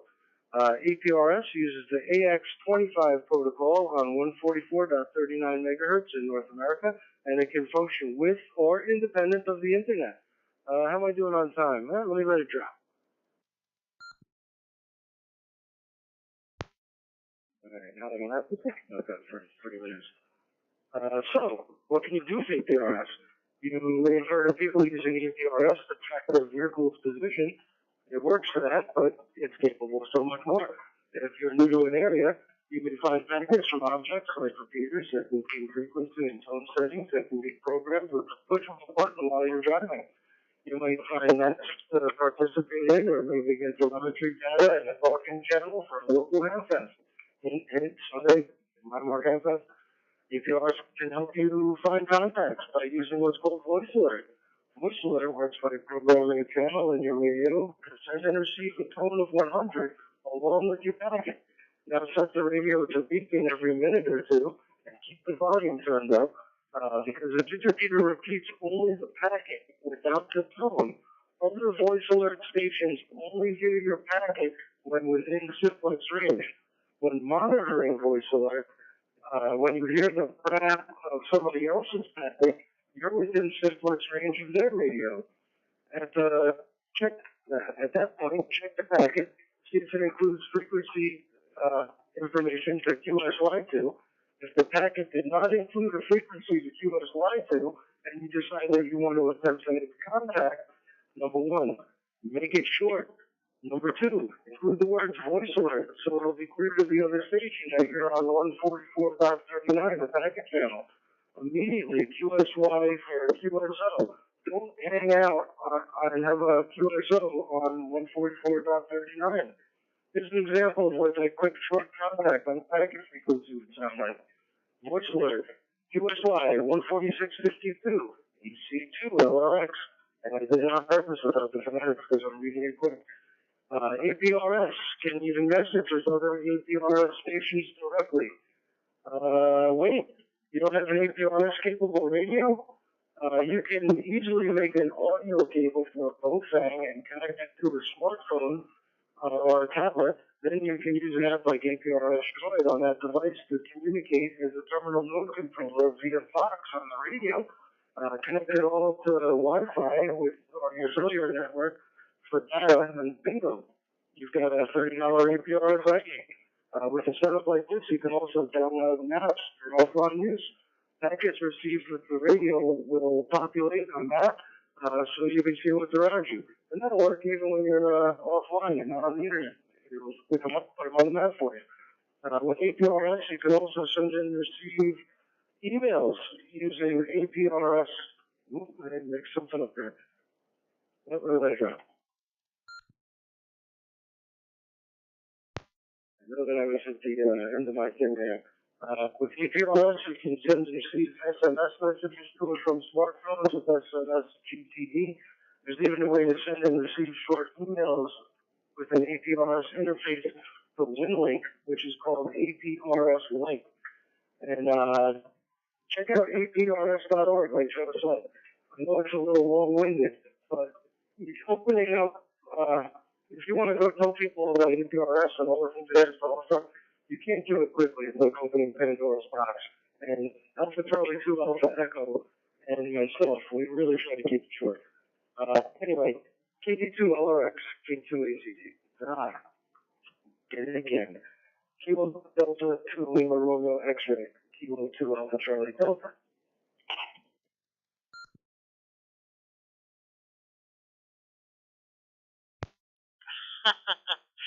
Matt, you and Joe, I was going to tell Joe this before, and I'm like, nah, let it go. But since you did it, I'm going to also call out Joe. Yeah, because we like to bid on Joe. He actually referred to me before as Katie, I think it was KD2 RLX. But anyway, Matt, that was awesome, giving us a little more of an explanation and a little more of a detail into APRS and what it's about. Perhaps one of the crown or many crown achievements of Robert E. Verniga. So really, really appreciate that WB4APR. may you rest in peace, and we thank him wholeheartedly for his contribution, not only to APRS, but to mankind, really, at the end of the day there. So, with that said, I really appreciate you, K2ACD, for sharing that. Of course, Alpha Charlie 2 Alpha Echo as well. And with that said, we're going to go over to Kilo Golf 0 Bravo Kilo KG0BK Russ in Manchester. Go ahead, Russ. What's your traffic tonight? And by the way, he's our other net control operator. We have 3. Well, no, we have 4, including myself. So there you go. Russ, take it away.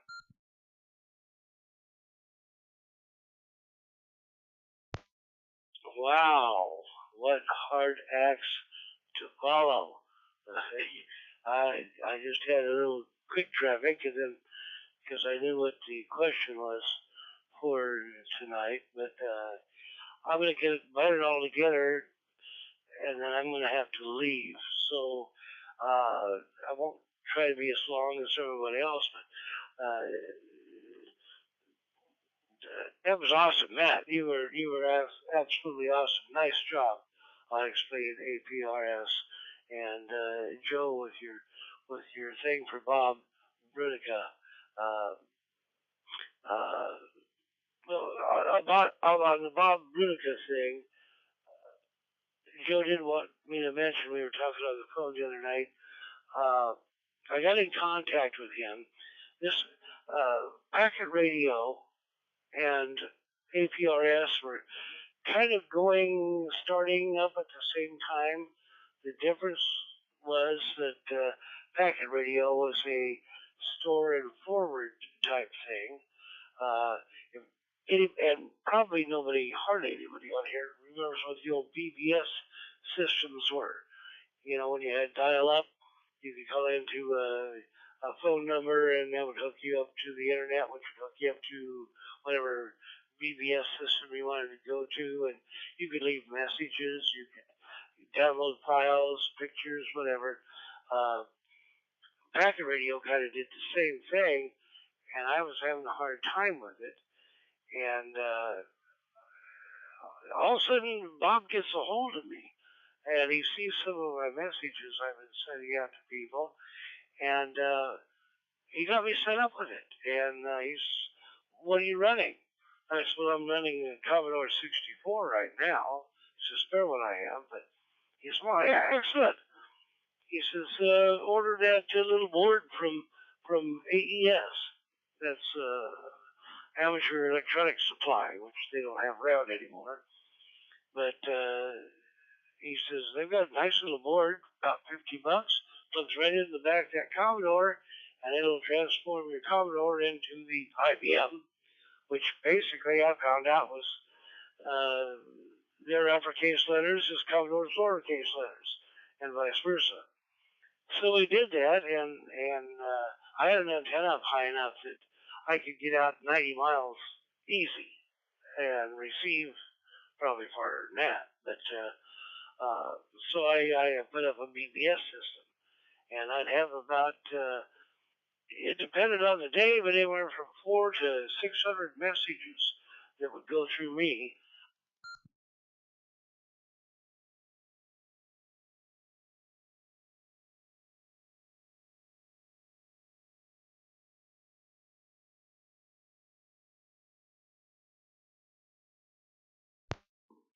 Did Russ time out the system?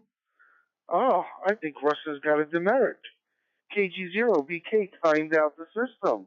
Ooh. Joe, this is a net control operator controlled net. And I was going to say the same thing. That's why you said it just now, you jerk.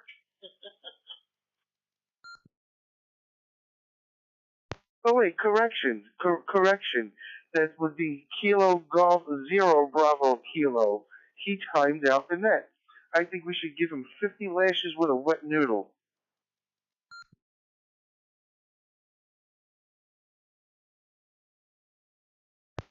Kilo Golf 0, Bravo, Kilo. You have some explaining to do.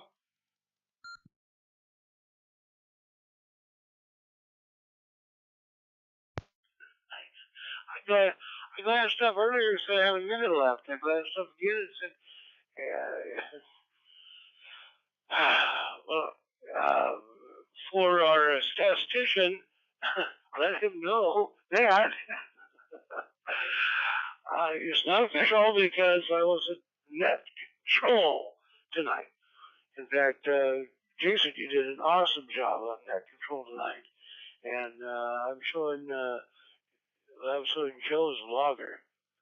So whoever's logging is doing very, very well tonight too. But I don't know where I dropped off at, but anyway, he got my Commodore 64 going, and so I took my other Commodore 64. I was at the radio station at the time where we had the old teletypes sitting in the back room, which were like automatic typewriters, and we'd use tons and tons and tons of paper overnight. Well, when I found out that the Commodore little letters were the same as the IBM capital letters, I could change them around, and then it would just put it on the screen. So the next day, the person on duty could go in and read the news, and we didn't waste any paper. You know, with the screen, you could scroll through everything you wanted, copy what you wanted, and print it out. And didn't have to use up all that paper. Boss is really happy with me for that. But I guess that's about it. Anyway, I want to thank Bob for helping me with that. He was a great helper, and I didn't even know who he was for sure. Heard of his name, but didn't know who he was or what he was for sure at the time.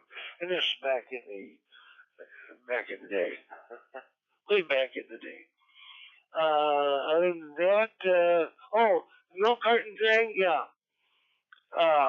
Yeah, thanks for the milk carton thing. I got my picture on the milk carton, and it says contact FusionNet if you know who I am. Also got another one that looks like Where's Waldo, only it said Where's Rusty. So, yeah, be careful, guys. If you're on a lot and you're not on for a week or two, they come looking for you. And, yeah, one more thing.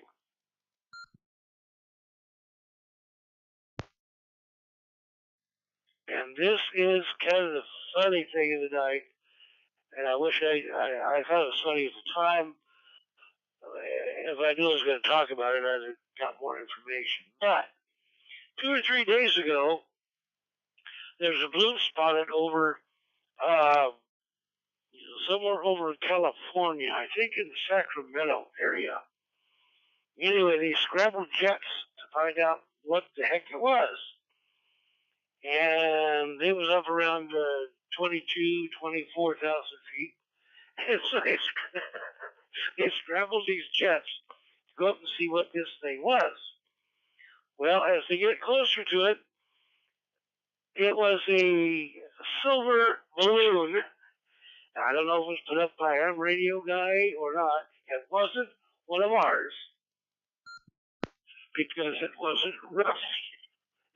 They said it was still silver, but it's a silver balloon with something hanging off of it. They thought it was probably a control or a beacon or something. So they left it alone. But it did scramble. I think it was Sacramento, a couple of Sacramento jets to go see what this balloon was flying over. I guess that's going to be it for me tonight. I've got a couple of things I've got to do, and then so we're going to be out of here and I'll answer the question. But, thanks, guys, for listening and putting up with all of us. This is, for Jason, this will be Kilo Bravo 0 Golf Kilo. It's hard to do.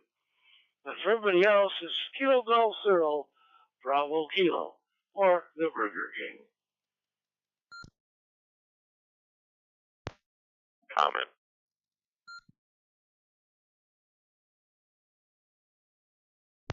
Oh, yes, David. The Undertaker is about to take Russ down right now. You guys ready for this?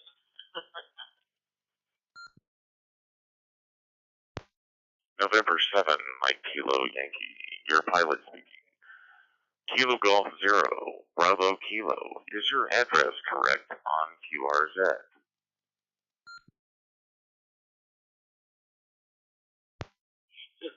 I don't like when you ask that, but yes, it is now updated, and it took me 3 times because they kept putting in a 499 after my address. I don't know why they did that, but finally got it right, and as of yesterday, it was correct anyway. So, yeah, it is.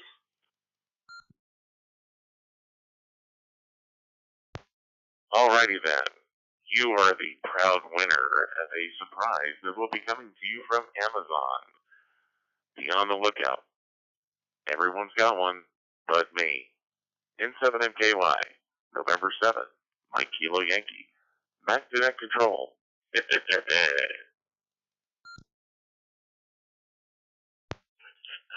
Mike Gilly, sorry, net control, but Mike Gilly Yankee, you scare me.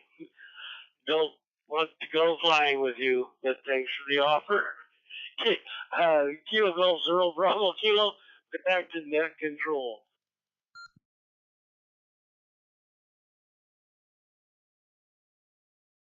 I'm genuinely freaked out by that, David.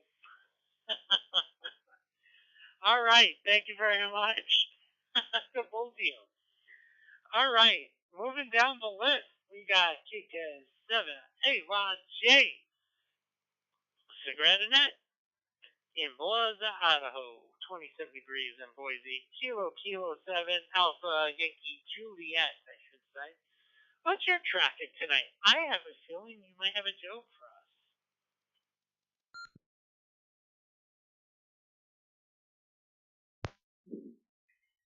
Kilo 7 Alpha Yankee Juliet to net control and all the others participating. I hope I do this right because you made it tough on me. So yes, I do have a joke.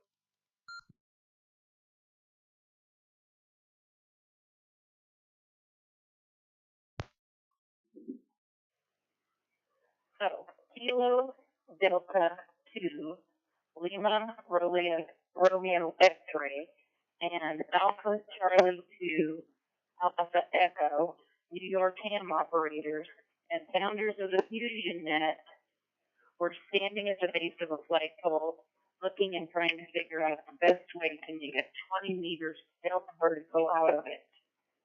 Kilo 7 Alpha Yankee Juliet walked up and asked, "What are you doing?"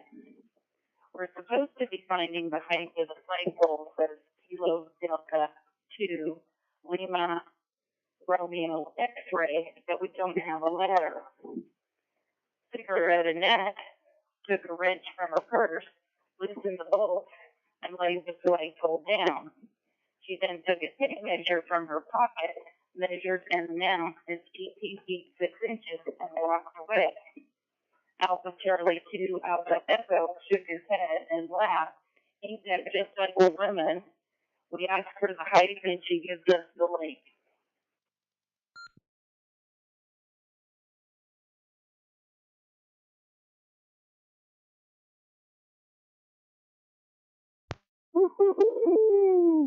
That's hysterical. I love it. I love it. Wow. Unbelievable. Unbelievable. Cigarette Annette's joke of the evening. Only heard here on FusionNet Thursday nights, beginning at 9 p.m. and ending whenever we want to call it quits. Bravo, Mazel Tov, congrats, however you want to say it. That was awesome. Cigarette Annette, we love you. Fantastic job tonight. All right. We're going to do another call for check-in. Then we have one more piece of traffic, well, 2 more pieces of traffic to share. So, any stations out there wishing to check in, please call net control.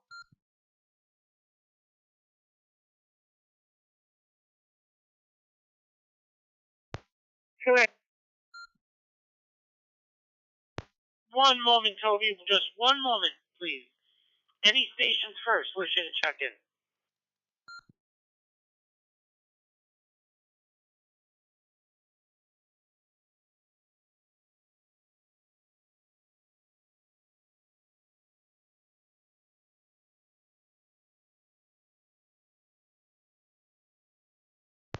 All right, with nothing heard, we'll go over to 2E0TGE. Go ahead, Toby. Kilo Delta 2 Lima, Romeo X-ray 2 Echo 0 Tango, Golf Echo. Righty-ho. Okay, right. We are 17 minutes past 3 o'clock in the morning. There we go. I'm going to go and get my head down. Lovely to have you again as net controller, Jay, Joe, and everybody else right across the whole entire planet. Nice. Very good. Keep warm, all of you that have got the super cold temperatures. But you're probably used to it. But anyhow. And I'll catch you next week. All links or various links that you've shared tonight on the net are up on Radio Banter. Yeah, good sharing of the live feed up on YouTube. David, nice one. Excellent stuff. And that also is up on Radio Banter as well. But anyway, I'm going to go QSY to my bed, and I'll catch all of you soon. Kilo, oh goodness me, I can't do this in phonetic. Echo 0, Tango, Golf Echo. Back to Netcontrol.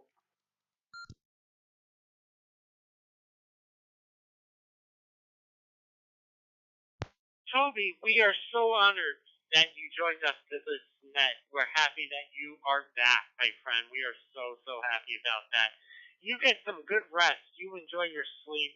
May it be peaceful and all the good thoughts and dreams and all that good stuff. And we'll get you down the log. We'll see you here next week. 2E0TGE from KD2 LRX. Very nice. Very good. From our friends in Southampton, UK. Our brothers in the United Kingdom from the United States of America. Fantastic. Okay. Let's go on over to our friend, our meteorologist, KD2 MSU. He's got, of course, our weather forecast as we head on over into the weekend.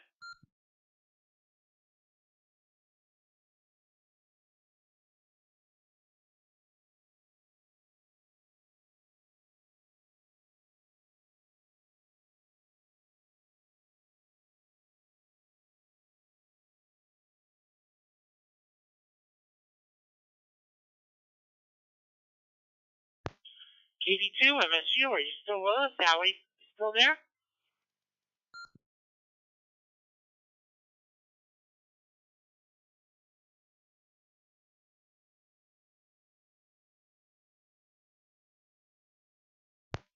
Wow, it is getting late, so maybe he went, QSY? I'm not sure. QRT? Something like that. But if he does come back, we would love to hear the weather from Howie. We'll go on over to our live piece of traffic at 82B, Andy in Grand Haven. Andy, would love to know your traffic tonight. I know you've got a great net you love to promote here, and we'd love to have you do.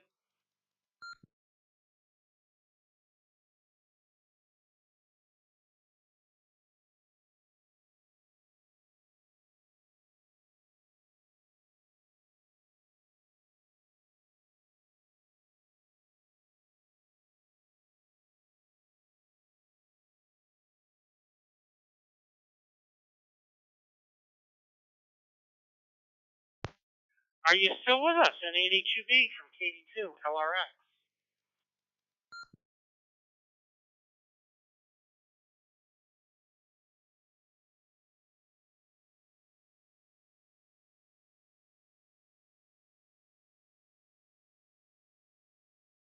All right, nothing heard. So with that said, guys, let's go on over to this question of the evening.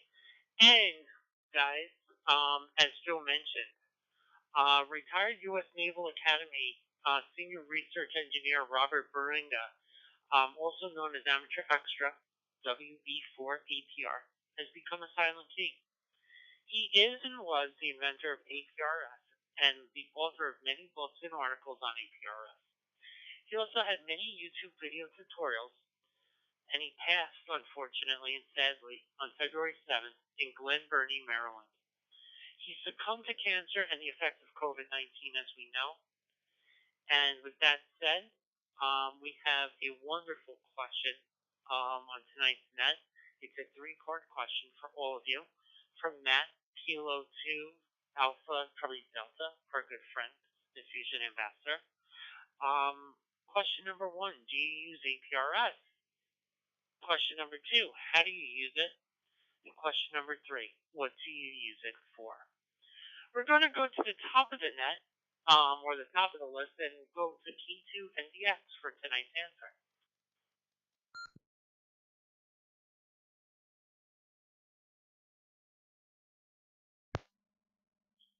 Kilo 2, November Delta X-ray, returning. So APRS, I've recently dabbled in it. I have the FT3DR. I've been using it not as much as I'd like to because I'm still learning a lot about it. I've mostly used it with my friends overseas. Some of my friends out of state will use it to kind of communicate when we're going through HF, or if one of us happens to be posted up on an HF band, we will put what frequency we're on, and that kind of helps us all navigate. I think that's probably not the most prime use of it, but that's what we use it at the time until I learn more about it. Learning more about the GPS functions as well and the other capabilities. I'm still kind of work in progress with it, but I'm learning more and more each day as I kind of tamper with it, see what's going on. But I am enjoying so far what I get with it. So that's really, it's not the longest and most detailed answer, but that's the truth. That's what I'm going with it right now. But I'm still learning as we progress. So that's so far what I got right now, Jay. K2NDX, back to net.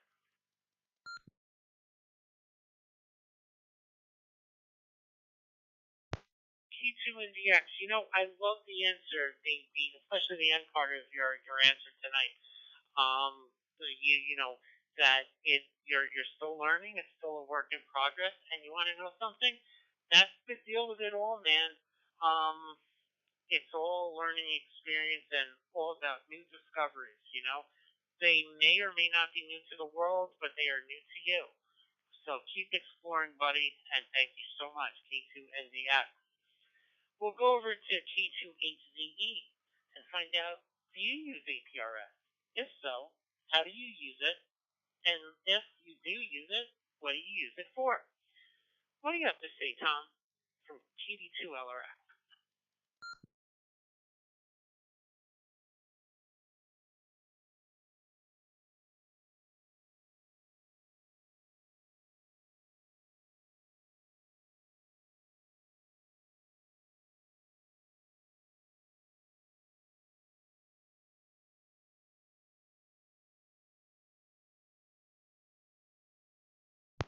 I'm wondering if we lost Tom, T2HZE.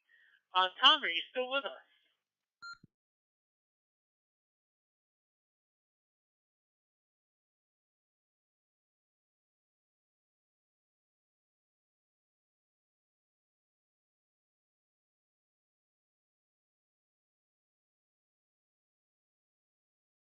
We may have lost Tom. Well, Tom, if you do come back, we certainly want to hear from you on tonight's question of the evening.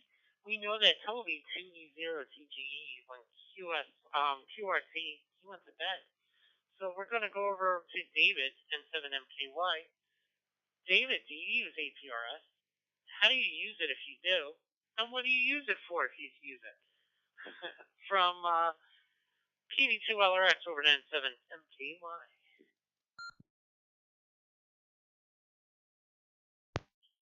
November 7, Mike Kilo Yankee. Well, do I use APRS? Well, yes, I have it set up. How do I use it? Well, because of COVID, the last 2 years I've been able to track my truck in my driveway for the last 2 years. Hasn't moved a bit. Have groceries delivered, and when you're taking care of your 82, or is it 83? God, I can't, she's getting older. Anyway, when you're taking care of your older mother and you don't leave the house, APRS isn't being used. So I look forward to the COVID-free days of being able to drive around and basically see where I've been using APRS instead of Google or Apple locations, because those track me too. But APRS is pretty cool. In fact, I hear people misconfigure it all the time, and it broadcasts on 14652. So that's my answers, and I'm sticking to it. Basically, this pilot has been grounded. Back to net control.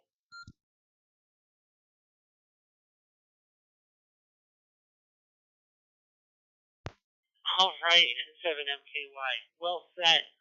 APRS hasn't used it yet, but plans on using it soon. And who knows, maybe another method for a net to track them. All right. Joe would be next, but he wants to go at the end of our list, so we're going to go to KG0BK first. And we're going to ask our good friend Russ, although I think Russ may have had to sign off out, but we'll ask him anyway. Russ, what's your answer to tonight's question?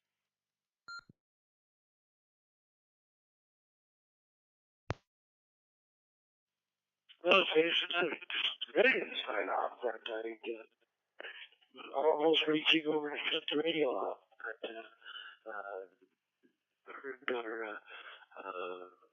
But, net control pilot, and I'm not sure what's calling yet, and he still scares me. But just to quickly hear, Adam and I were in the car, and he showed me how he bought all the new K2 radios, the 100, the 300, the 400, and I don't know what all it's got. And so he showed me how they worked, and I was kind of looking at the APRS, which I've been playing with before, a long time before.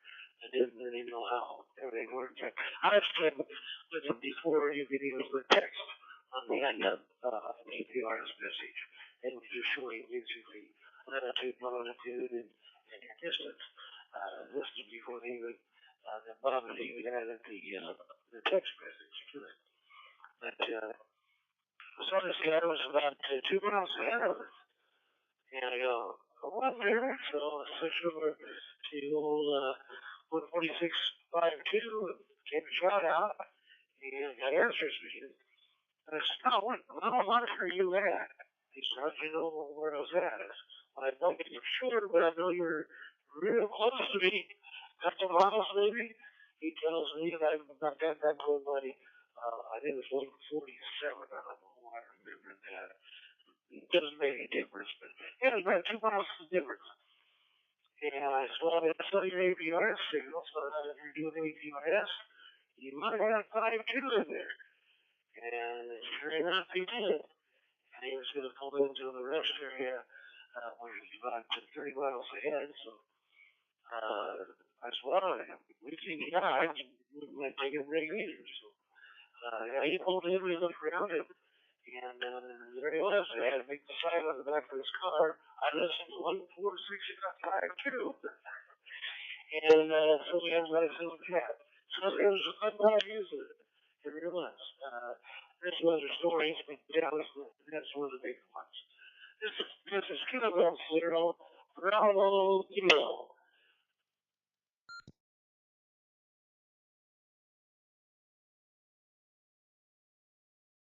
All right, KG0VK. I love it. Actually, Joe and I, we were talking a little bit about this topic a couple of days ago, I believe.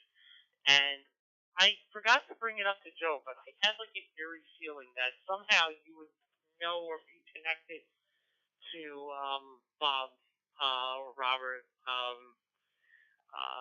I just felt it, and I'm not sure why I did, but I was right. So those are some really cool stories that you did tell this evening, and we're happy that we got you in one more time before you signed off. So 7-3 to you, Russ, KG0BK from KD2LRX. We'll go on over to K0GIO. Not sure if Carl's around, but if he is, Carl, we want to know, do you use APRS, and how do you use it if you use it? And if you do use it, what do you use it for? From KD2LRX over to K0GIO.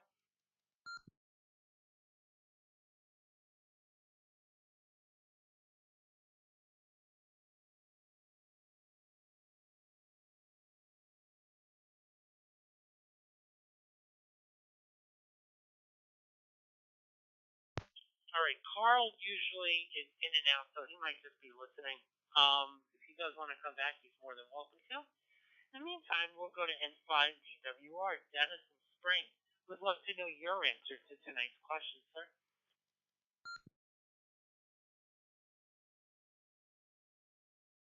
N5DWR, I don't use it as of yet. I do have an interest in it. I've watched a bunch of YouTubes on it and done some reading, and my son uses it. He's shown it. He's got an FT3, and he's shown it to me, so it really has piqued my interest. And down the road, I'm sure I'll get into it. And I've just looked it up on the internet, and it is interesting, and I can see where it could be very useful. But as of right now, I do not use it. November 5, Delta Whiskey Romeo.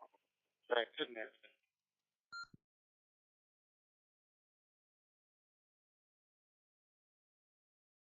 All right. So you don't use it. Your son's using it. But maybe in the future. Fantastic. Thank you so much, N5DWR. We'll go on over to KK7AYJ, Cigarette Annette, for her answer to tonight's question. Go ahead, Annette.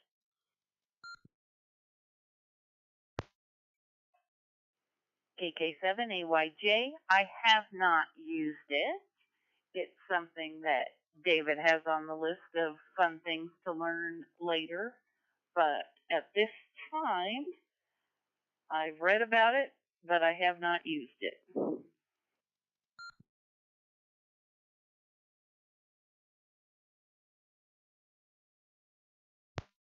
All right, KK7AYJ. I appreciate that. You haven't used it yet. Maybe when David starts using APRS, you'll start using it as well. I kind of like that idea about tracking David. So that's just an idea I have for you with APRS, how maybe you can use it. All right, let's go on over to Kilo 2, Charlie Victor Delta. That's Chris. Chris, we want to know, do you use APRS? How do you use it? And what do you use it for? If I had to guess, I would say you do use it. How do you use it? And what do you use it for? I don't know. Let's toss it over to you, Chris, and see what you have to say.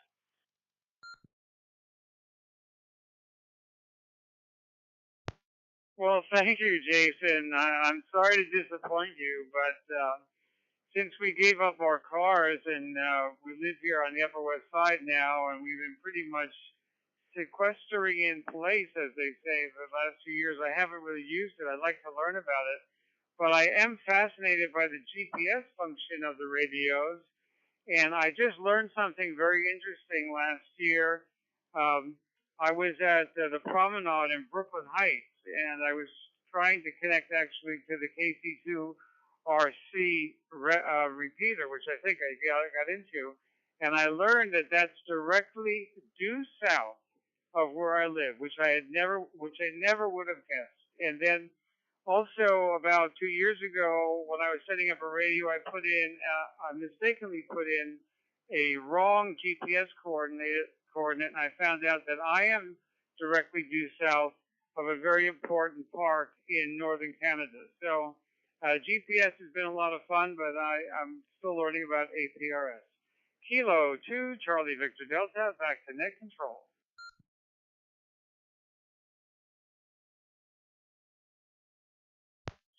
You know, Kilo 2, Charlie Victor Delta, you bring up an interesting point, and actually I heard somebody else mention this before, about, not really being in the car. David, actually.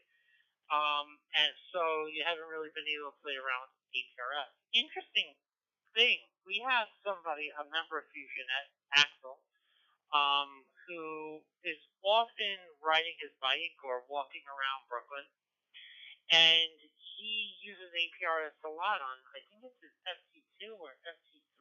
I'm not sure which radio it is. But in any event, he uses it while he's riding bike or while he's walking around Park Slope or Crown Heights, I should say. It's cool in that you don't necessarily need to be in a car to operate APRS. So just keep that in mind, guys, if you're thinking about it. So there you have it. All right, we'll go on over to KD0MIZ.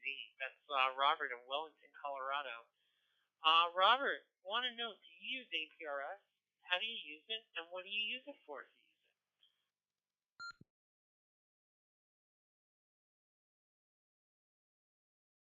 Well, good evening, Kilo Delta 2, Lima Romeo X-Ray from Kilo Echo Zero, Mike India Zulu, and everybody on the net. Yeah, I have messed around with APRS for the most part. I think it's kind of a cool little tool.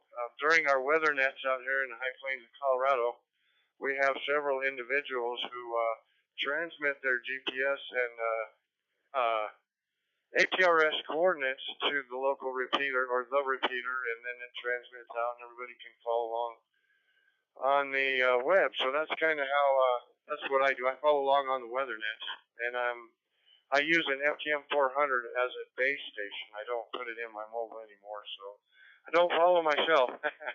But anyways, I'll turn it back over to the net. Thanks for having me. This is Kilo Echo Zero MIZ, and I'm clear.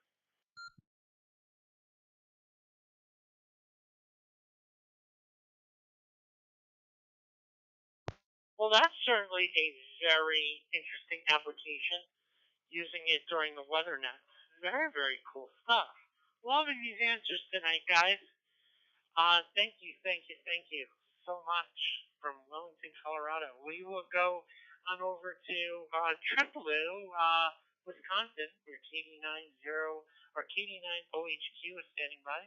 That's Ron. Ron, do you use APRS, and if so, how do you use it, and what do you use it for? From KD2 LRX.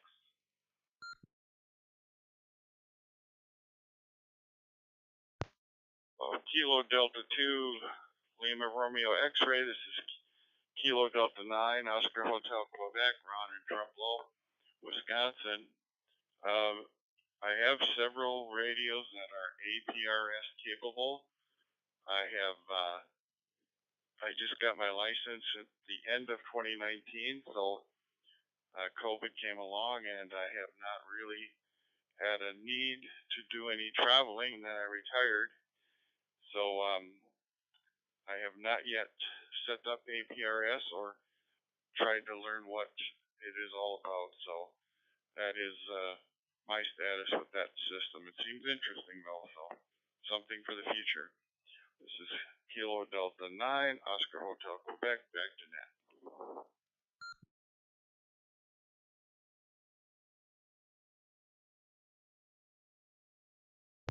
You know, what's actually interesting about these radios having so many functions as they do, APRS being one of them, is that,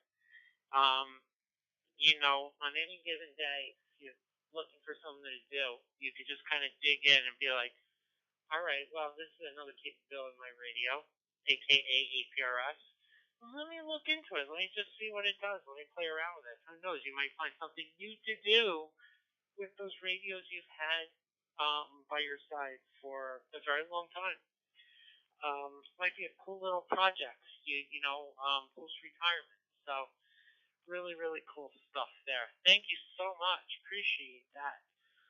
We'll go on over to WJ6FOX. That's Josh Fox that rocks the box in Pullman, Washington. Josh, we want to know, do you use APRS, and how do you use it if you do? From KD2 LRX.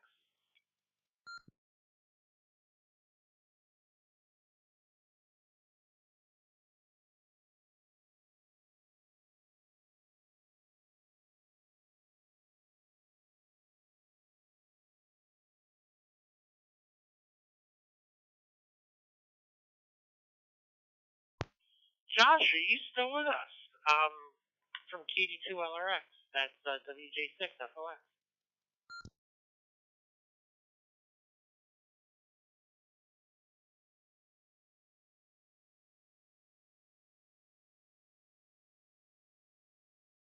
All right, nothing heard. So why don't we see? I think Michael is probably not accessible on the air right now, but we'll try WB7 RWS DX7. Are you with us right now, Michael? And if so, would love to hear your answer to tonight's question.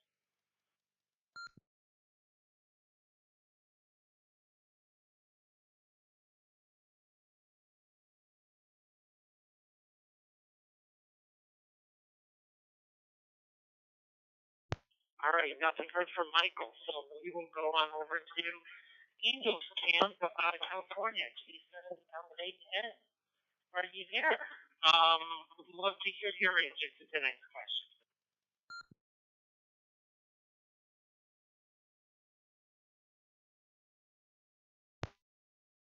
Well, good evening to the net, and yes, I do use APRS, and I've used it on several different platforms. I have a Raspberry Pi that I connect to a Baofeng that I've used at the house. I just recently got the Anytone 578 radio in the truck for tracking it. I've used it on my phone using ARPS-Fi, just over the phone network in order to track myself using that method. The reason I use it is, one, just to kind of track where I've been or where other people in the area are at, and also in the comments to announce that I'm monitoring, I2 Simplex and DMR, so that if somebody else is out there using APRS, they can contact me if they see me out and about on the map. Send it back to Net Control, K7LEN, Kilo 7 Alpha November.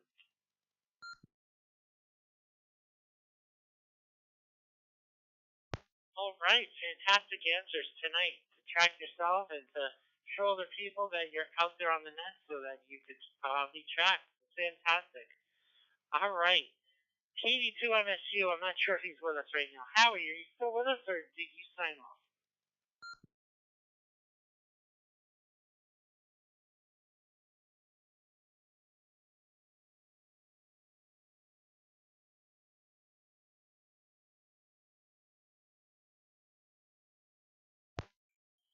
All right, nothing heard from Howie. So with that said, let's go on over to EG7WQ. That's Tom in Coolidge, Arizona. And Tom, do you use APRS? And if so, how do you use it? And what do you use it for?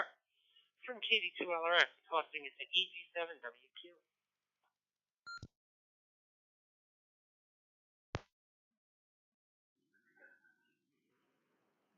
I'll have to say I dabble in APRS a little bit. We've used it in an exercise in the local emergency communications group that I participate in. And also my grandkids use it to keep track of Grandpa. And with that, I'm going to beg the indulgence of the group for 2 minutes while I acknowledge the passing of New York City firefighter Dennis Smith, who recently passed away at the age of 81 due to complications from COVID.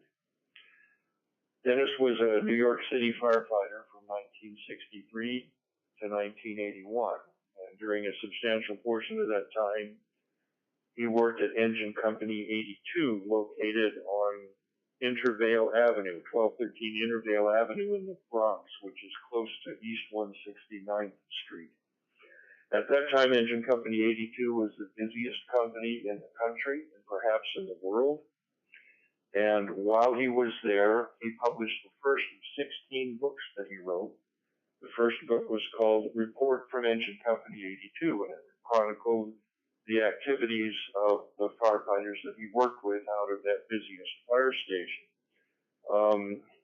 I encountered that book shortly after I became a firefighter, roughly about that time. I was already a firefighter, so I can't say it inspired me to become a firefighter, but it was pretty interesting to have that come out about the time I started that career. He also published a book called Report from Ground Zero after spending 57 days following the rescue and recovery operations at the World Trade Center after the collapse in September of 2001. Sorry. He was the founder of Firehouse Magazine, which was and still is one of the premier trade magazines in the fire service. He was the founding chairman of the New York City Fire Museum, founding chairman of the New York Academy of Art, a member of the National Board of Advisors for the Boys and Girls Clubs of America, and many other charitable enterprises. He was a truly remarkable man, and he will be missed. And with that, I'll say back to net control. AG7WQ.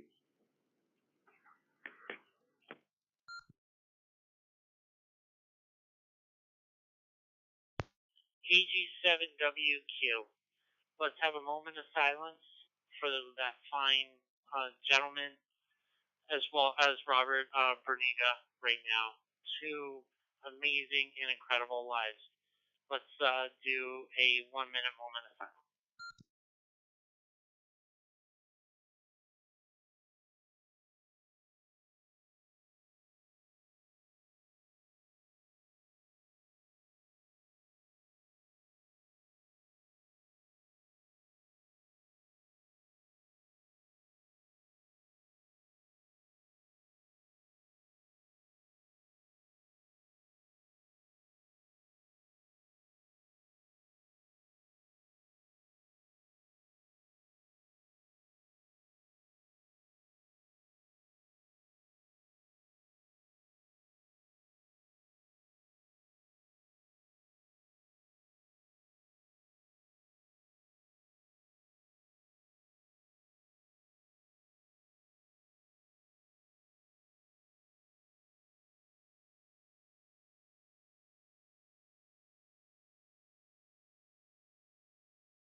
Thank you very, very much for sharing that, AC9KQ. And of course, to remember that fine firefighter, as well as Robert Berniga, and for Matt, as well as Joe, for bringing his passing to our attention as well.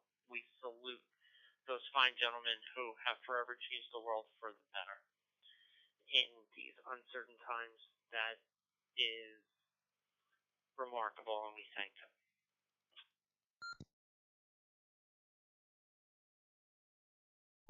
Okay, let's go on to KD2NVB, Bob, and see if Bob's around. See if Bob uses APRS, and if so, how he uses it, and what he may use it for. From KD2LRX over to KD2NVB.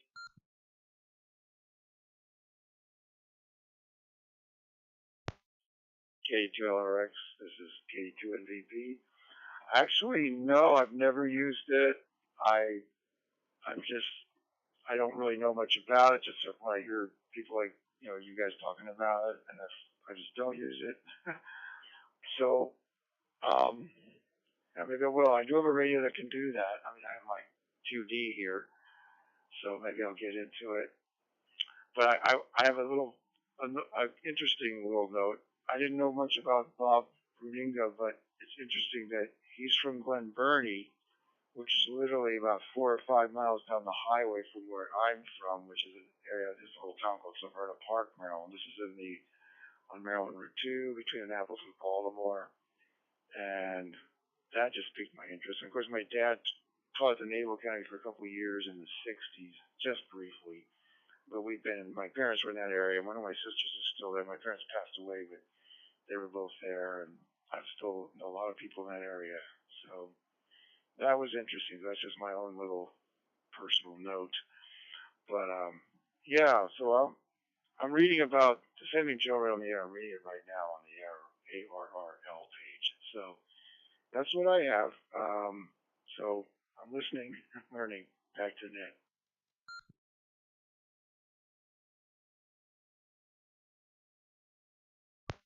Bob, you're not only listening and learning, you're contributing, and what a great fact that you shared with us there about where he's from, and and you know how you were from not too far away. Very, very cool stuff. Thank you, Bob. And I hope you're feeling better now. So KD2NBB from KD2LRX. Let's go on over to Jack in Lake Elsinore. That's in California, and 6FTW for his answer to tonight's question.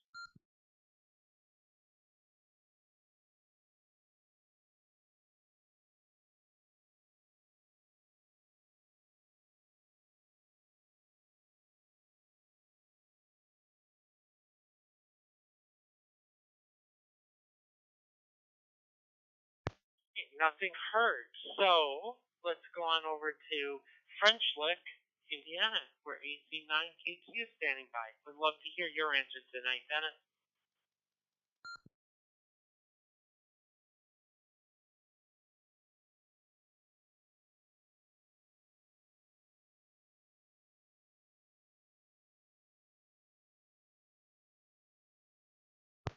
All right. Well, it looks like French Lick and Lick. French Lick in Lake Elsinore. I had Lick in my mind. Are probably in bed now. That's running a little late tonight. So with that said, we're going over to K2ACD Matt, who brought us this question. Matt, do you use APRS? I know that answer. How do you use it, and what do you use it for? K2ACD, KD2LRX.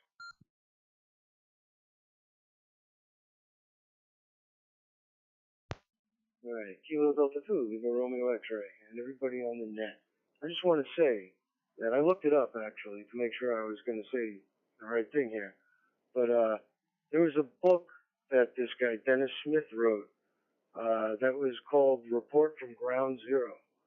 And a friend of mine came back from the Firefighters Memorial, or whatever that is, across the street from Ground Zero. And I didn't go with them because my friend's gear was recovered. They have it on display there, and I really didn't want to go see that. So they came home, and somehow they got a copy of this book, and they kept reading it. And it was a really, really, I can't read good and pick it up, and they kept reading passages of it. And that book really hit home. It was pretty remarkable. Anyway, that being said, yeah, I use APRS. I lately have been looking at computer screens and stuff, just looking at the packets, and it's amazing what people are using it for. Everything from spotting fires to aircraft flying around. I made a contact because I saw the News 12 helicopter flying over Long Island, and he had an APRS packet telling me to go to the UHF calling frequency, so I called him out, and he answered. And I was like, that's really cool. And Kilo 2 November Delta X-Ray, Paul, good to hear you on here again, by the way, was saying that he uses it for spotting. And that's what I use it for a lot. I've actually, because I always operate portable HF, I've spotted the Kings County Radio Club 10-meter net, and other times I've been on the radio, I just put a packet out, and people have found me and showed up. You know, if you're going to be on one frequency, it's easy to put your information out there. So it's great for spotting. And if you think about it, if you drive along beaconing while you're on the highway, you're kind of spotting yourself as you go. And people can also look at the screen on the computer and see your track, your tail, whatever. It makes like a line. So they can see that you're moving, whether you're coming, whether you're going. And then they'll look at the packet and see your frequency, which makes it real easy to locate you, on the radio. Which also brings me to my next thing. The Kenwood and the Yaesu radios, you can set the radio up to transmit packets with the frequency information of the other band of your radio in every packet. Let me let it drop.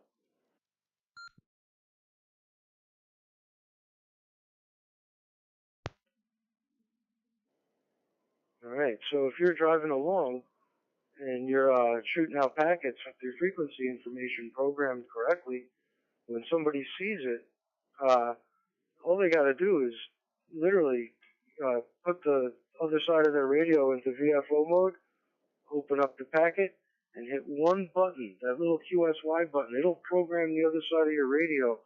Like if you're on a repeater, it'll put the tones in and everything. It's awesome. And I do that a lot. And then you take it one step further and put a tone on there. And that APRS voice alert is fantastic because I spend so much time on the road. And I'll tell you, I would never drive from New York to South Dakota to Colorado to Florida and back to New York calling CQ every minute.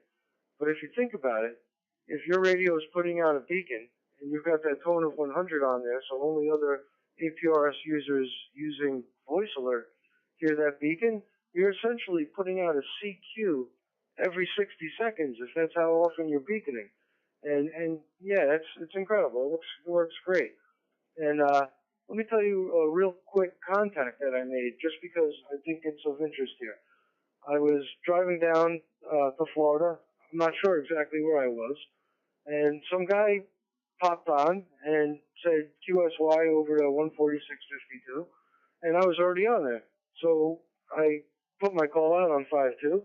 And the guy said that he found me driving along. He's got a dual band analog only radio.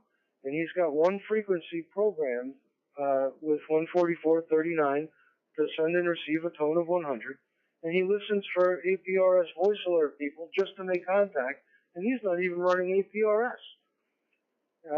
Yeah, so that's what I do. I use it mostly for, when I'm in a local area, an unfamiliar area. I find repeaters and I get the frequency info. And I don't have to mess around programming the radio. It makes it real easy. And I got one more thing to say. Let me let it drop again. I'm not sure what I'm doing with the time.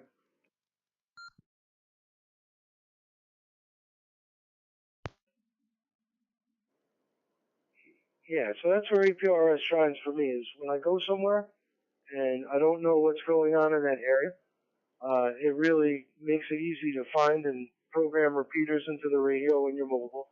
And it also is like calling CQ when you use voice alert. So those are the two main things that I do with it. Aside from like spotting myself. And I also want to just mention that one of the really popular APRS websites, APRS Direct, that guy recently got overwhelmed and shut down the actual APRS Direct website. But if you have a computer, don't do it from a mobile, because a mobile phone, it won't work. But if you go on there from a computer, it links you to a site called Track Direct. And if you write code and you want to you build on the APRS programs that he built, all the code and all that stuff is available, and along with a couple of other links to other sites and things like that. So if you're interested in that kind of stuff, you might want to check that out. All right, sorry again for being long-winded. Hope everyone's doing well, and have a safe one. Kilo Delta 2 Lima Romeo X-Ray, Kilo 2 Alpha Charlie Delta.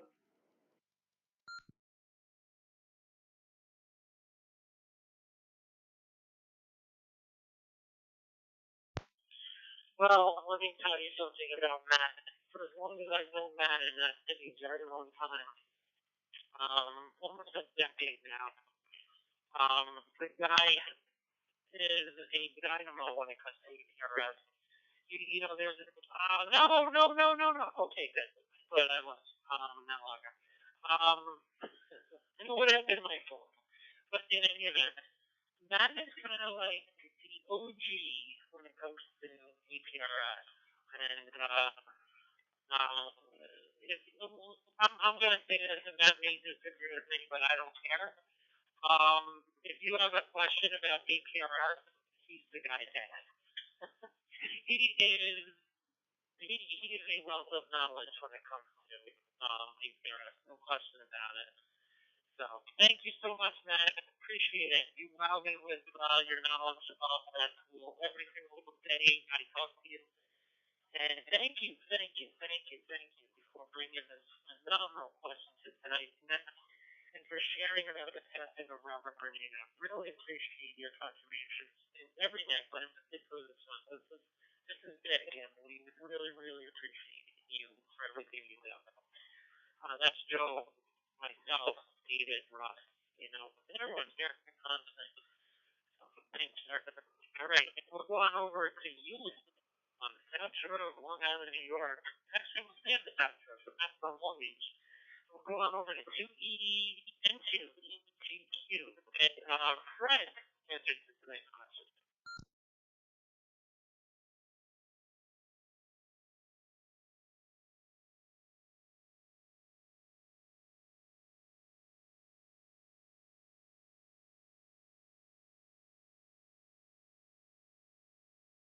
All right, our buddy Fred, they have signed off, so we're going over to Fleet in Pittsfield, New Hampshire. TC1QHE from KD2LRX. And thank you. APRS. I just got a radio that has it, and I haven't learned about much of it yet. The voice alert sounds awesome. I really would like to spend some time with that. I have a dream where I can find a ham fest or ham convention big enough where I need APRS to find my buddies who get the best deals. That would be pretty cool. I want to, this seems like a really nice net. I just stumbled upon it. And I think I'm going to be back here next Thursday night. So thank you all very much. This is Kilo Charlie 1, Quebec Hotel Echo, back to net.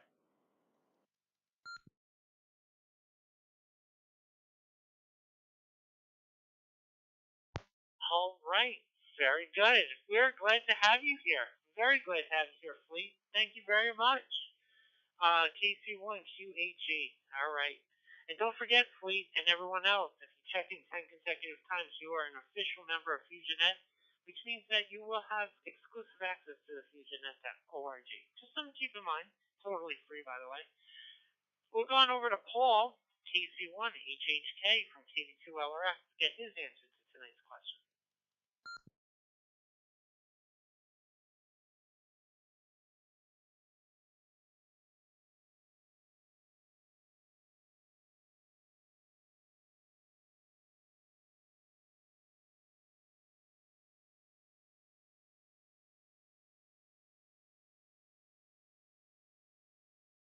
All right, nothing heard from Paul. I know it's very late right now, so we will go on over to KB6DHR from KB2LRX.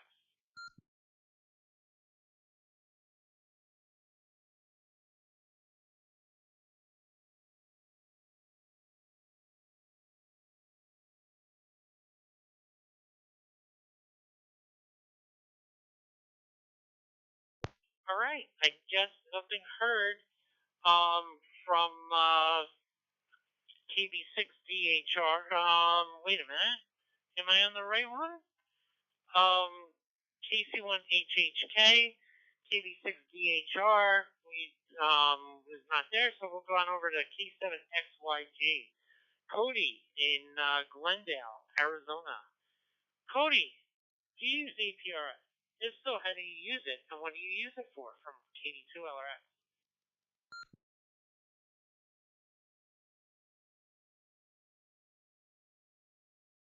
All right, my turn. This is K7XYG, Q7 Van Axiazu Gang from Phoenix, Arizona.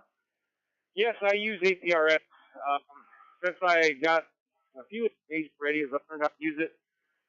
Me and my friend Paul over there in the Bronx, K2NDX, we like to send each other messages. We'll use it for spotting, like HF, frequencies, things like that, and also sometimes we'll just play around with it. I'll send them some random, inappropriate message, something funny, some joke, things like that. We'll do that back and forth here and there.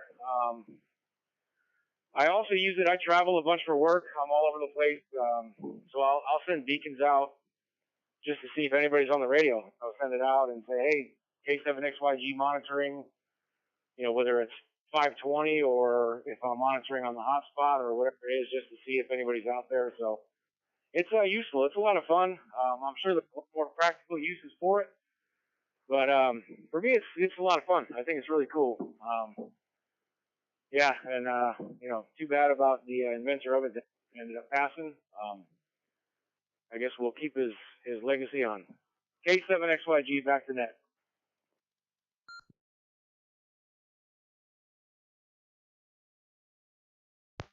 Cody, we're glad to have you here. I love what you said.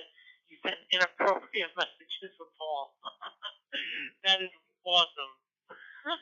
That's actually one of the best answers I heard. But I appreciate it. Thank you so much, Cody. K7XYG from TV2LRX. We're going over to the chief himself, Andy Grand Haven. Andy, want to know, do you use APRS? How do you use it, and what do you use it for? Go ahead, my friend from TV2LRX.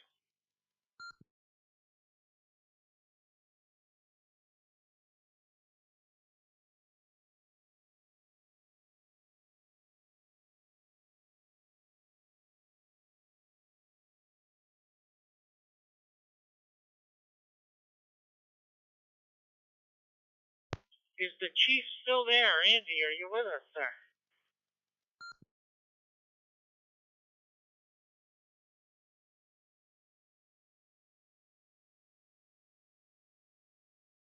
All right, nothing heard from Andy. He must have signed off. So we'll go on over to KEHQWZ from Toledo, Ohio. That's where Chris is standing by. Chris, what do you have to say tonight?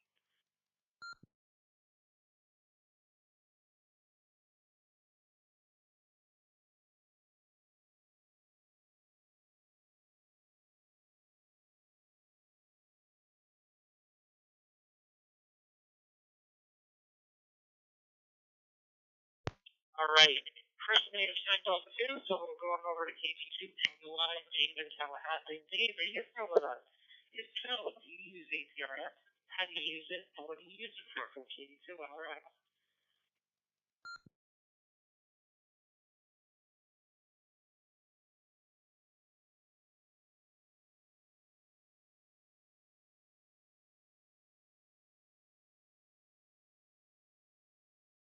All right, I know it's getting late, so nothing heard there. So we're going over to Joey, C2AE, for his answer to tonight's question. Joe, take it away.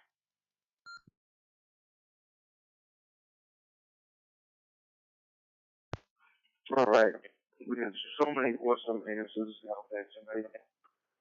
Yes, I do use APRS. Currently, I am not. My 400 is in a box and ready to go back to Yesu. I need some repairs. But some of the things that I do use it for is sometimes I just leave it on as a beacon on nights that I know conditions are a little bit better than usual. Just to see how far and see how far out I can reach GPs. I'm over here on the East Coast of New York, so I've got my antenna a little over 100 feet up in the air on an apartment building in Brooklyn, New York, and right next to Coney Island, right next to the coast. So most of the times I get out pretty far, and I'm able to see that with certain GPs that I'm actually using or hitting at that particular time. I particularly like to do it mostly like in August, and sometimes I go around May and stuff like that when propagations for 2 meters is pretty much up there. What else do I use it for? I pretty much what I do is I leave it on, and I leave it on also alerting other radio operators to let them know that I am on 14652 and I'm monitoring. So a lot of times when that does beacon out, I just on 52, just waiting for stations to come on in, and that's pretty much my extent of using it. On the chances that I do use it with my VX8 or with my 2DR, it's pretty much in the mobile, so I really don't use it too much doing it that way. But a couple of times Jason's my KD2 LRX or Kilo Delta 2 Lima Romeo X-ray, just to see like where we are, where our positions are, and stuff like that. But primarily, man, I use it to see how far my station is reaching, so I know we're not, it's worth getting on the radio or not. So that's it. That's my story, and I'm sticking to it. Alpha Charlie 2, Alpha Echo, Echo Over to Kilo Delta 2, Lima Radio X-Ray. Not Romeo Lima X-Ray.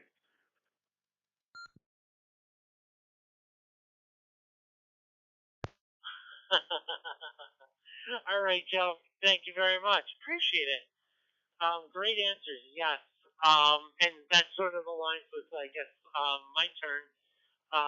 I haven't used it in a while, but I love to kind of send my beacon out and see myself on the APRS.FI map and kind of see where which digipeaters I'm connecting to, and also see if anybody else is kind of near me with APRS on that map. Haven't used it in a while, but definitely should again, and intend to. So that's my answer tonight. All right, any other stations looking to check in, please call Net Control now.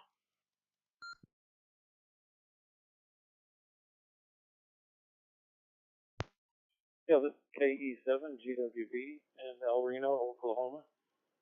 Kilo Echo 7, Golf Whiskey Bravo.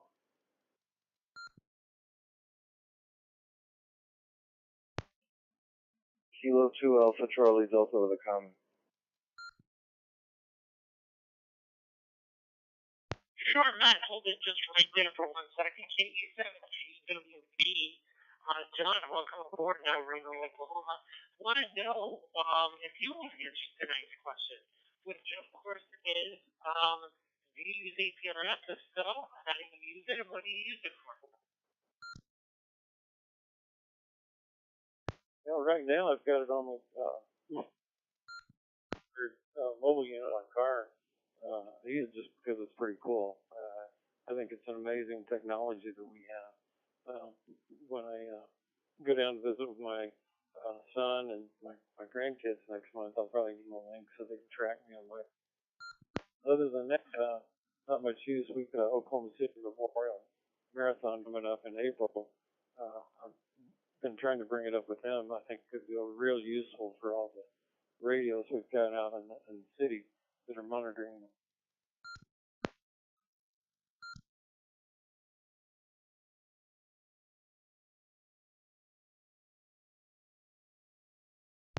Fantastic. Very, very cool. Yeah, it is very, very cool technology. That is great. That is awesome stuff. Yeah. And a lot of people talking about using it when it's mobile. I think Joe and I are maybe the only two that were talking about using the technology when you're not mobile. Yeah, certainly a great tool if you're in the car, if you're taking a walk, if you're on a bike, whatever it is. So, good stuff there, and we're glad to have you in here tonight.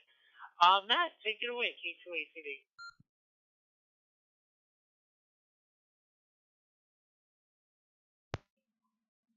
Yeah, APRS is awesome in the city. And by the way, if you ever see a marathon or something, you could usually track a lot of the people that are working to support the marathon or whatever it is. Anyway, I just I had a quick comment just to put a roadblock on some confusion that some people might have. I don't want people to get frustrated trying to run voice alert with their handhelds. Because of the configuration of the radio's construction, most, if not all, handhelds are not capable of transmitting and receiving a tone while transmitting or receiving a packet.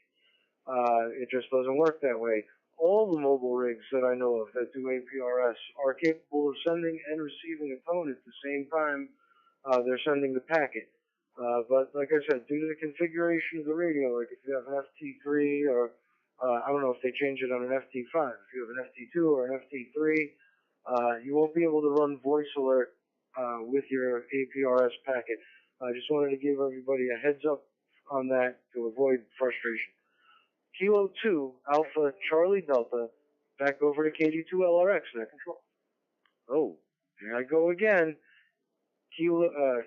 Yeah, I got it. Kilo Delta 2, Lima Romeo X-Ray. net control.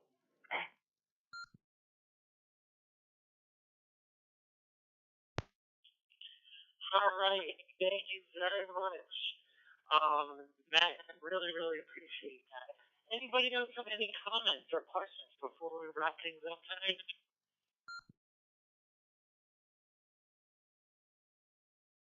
KE7 GWB in Oklahoma. I was just wondering what time this net started every Thursday.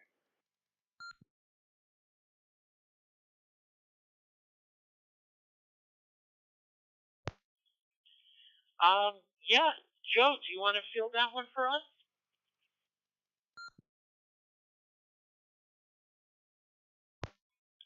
Sure, absolutely. Well, John, welcome to the Netman. Everybody from Oklahoma is definitely welcome. Kilo Echo 7, Golf Whiskey Bravo. This is Alpha Charlie 2, Alpha Echo over here in Gravesend, Brooklyn, New York. We technically start this net at 9 o'clock Eastern. We're here in New York. So, but we started a little bit early. We started at 8:30, and we start taking early bird check-ins at 8:30 Eastern Standard Time, that is. So, if you want to get on that early bird list, get yourself ahead a little bit. If you want to be like one of the first people to pass your traffic, that would be pretty much why you would come in on the early bird section.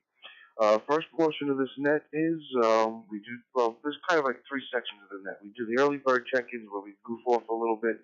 But once 9 o'clock comes, we go through all the stations, we pass traffic, and once we pass the traffic, we usually go directly into either a question or a topic of discussion. So we either have a question of the evening or a topic of discussion like we're doing tonight.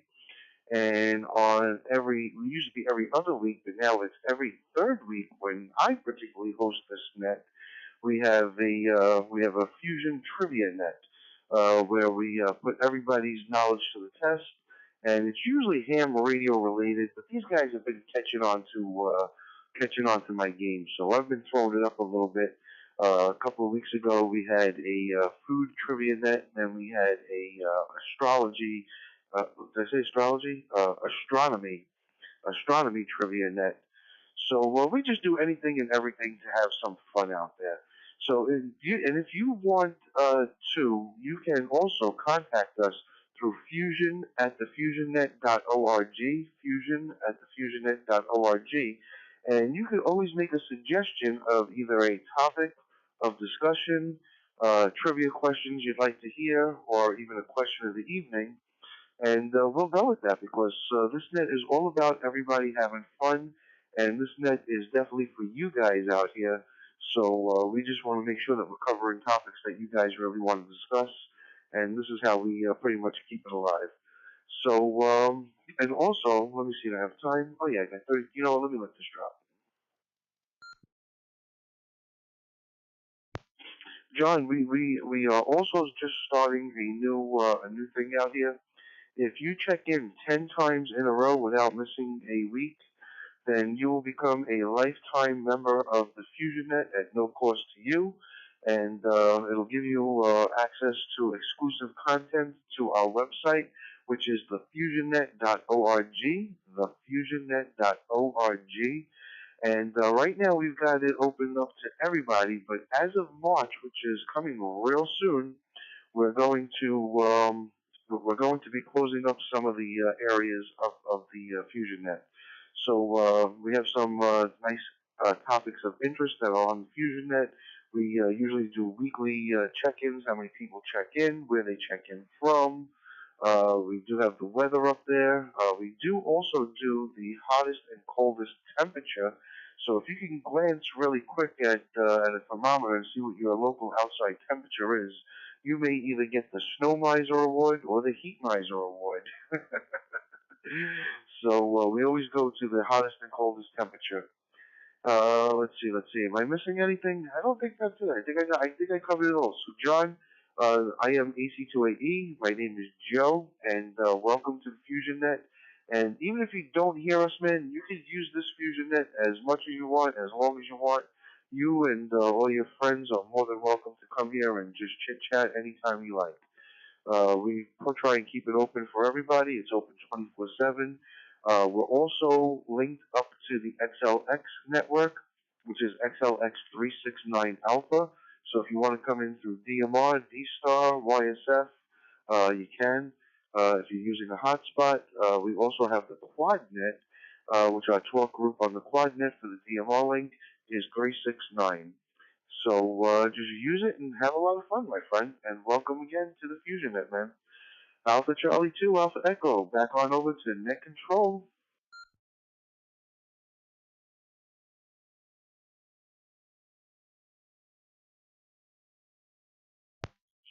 Fantastic. Great explanation, Joe. Really appreciate that.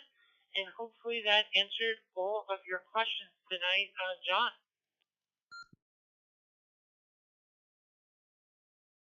Yes, it did. Thank you very much.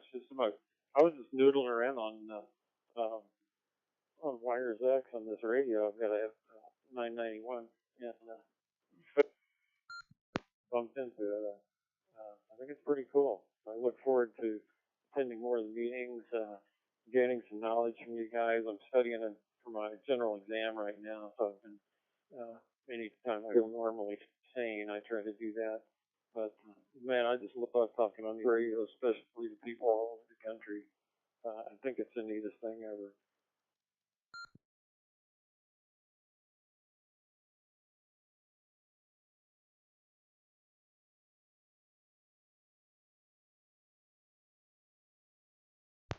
All right, fantastic. Love that. And actually, while Joe was telling you a little bit about FusionNet, what I was doing simultaneously was I was updating our website. So I was putting in all tonight's check-ins, which will be up there shortly. Maybe. If I don't continue screwing this up, but I think I got it. And tonight we've had so far 31 check-ins, which is very nice. Anybody else out there want to check in, please call Net.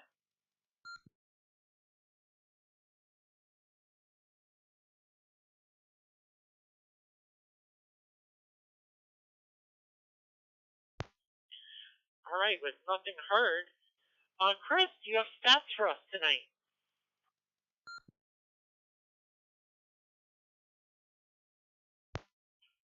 Kilo 2 Charlie Victor Delta to net control. Here we go, Jason, sharpen your pencil. 16 U.S. states. 16. 6 time zones. 6. 1 British county. 1 Philippine state. 3 countries. 3 continents. 24 cities. 24. And no NCO timeouts. Russ doesn't really count. I'm going to give him a break because he wasn't the NCO tonight. So I hope you got that all. This is Kilo 2 Charlie Victor Delta. Back to net control.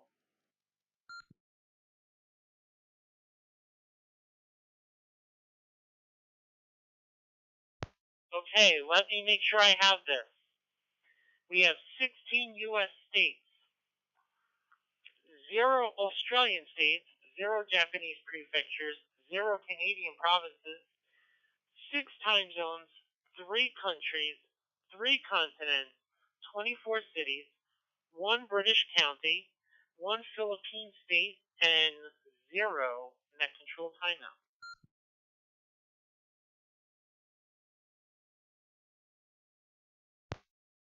Quebec Sierra Lima. Quebec Sierra Lima. This is Kilo 2 Charlie Victor Delta. Back to net control.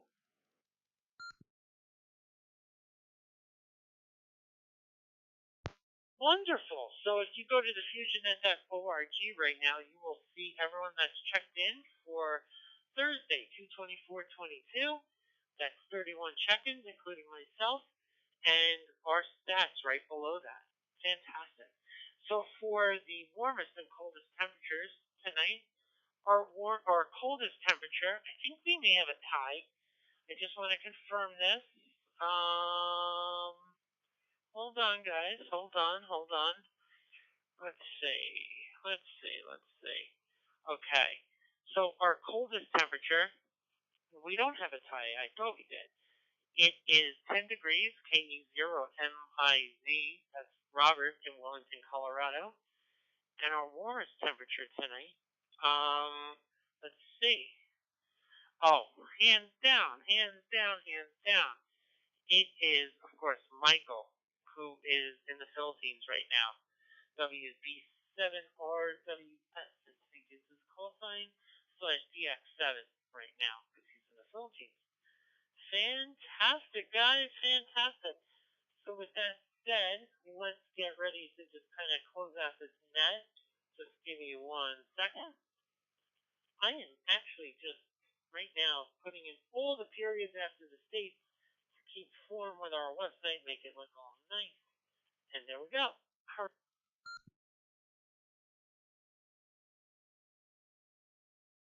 Right. So,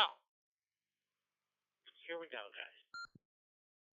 Is the weekly meeting of the FusionNet, where we meet every Thursday at 9 p.m. Eastern. Our mission is to help educate those individuals interested in learning about the amateur radio hobby and to continue building the fellowship of hams across the world. We host this weekly net starting at Thursdays at 9 p.m. Eastern, where participants pass traffic and comments, and we discuss all things amateur radio related, with an emphasis, of course, on the digital modes and beyond. Each week, Net Control either presents a question or topic open for discussion, as we did tonight, or host a trivia night where participants put their knowledge to the test on various amateur radio topics. We encourage participants to email us with subjects they would like to discuss on FutureNet to the Fusion2, and here's the email address, fusion@thefusionnet.org. Again, fusion@thefusionnet.org. Most of all, we want you to have fun. Why? This is your net, and we want to make sure we're covering topics you want to discuss. Go on over, check out our FusionNet website, thefusionnet.org, thefusionnet.org. Club members contribute their time and their money to provide all these services to the local amateur radio community, and of course, we greatly appreciate all your support. For those stations who haven't checked in yet and want to do so, here's your final chance to do so for the evening. Please call Net Control now.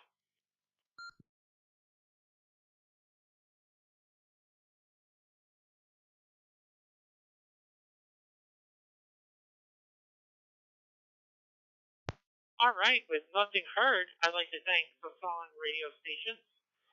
We have K2NDX, that of course is Paul. We have K2HCE, Tom. We have 2E0TGE, Toby in Southampton, UK. We had N7MKY, David in Boise, Idaho.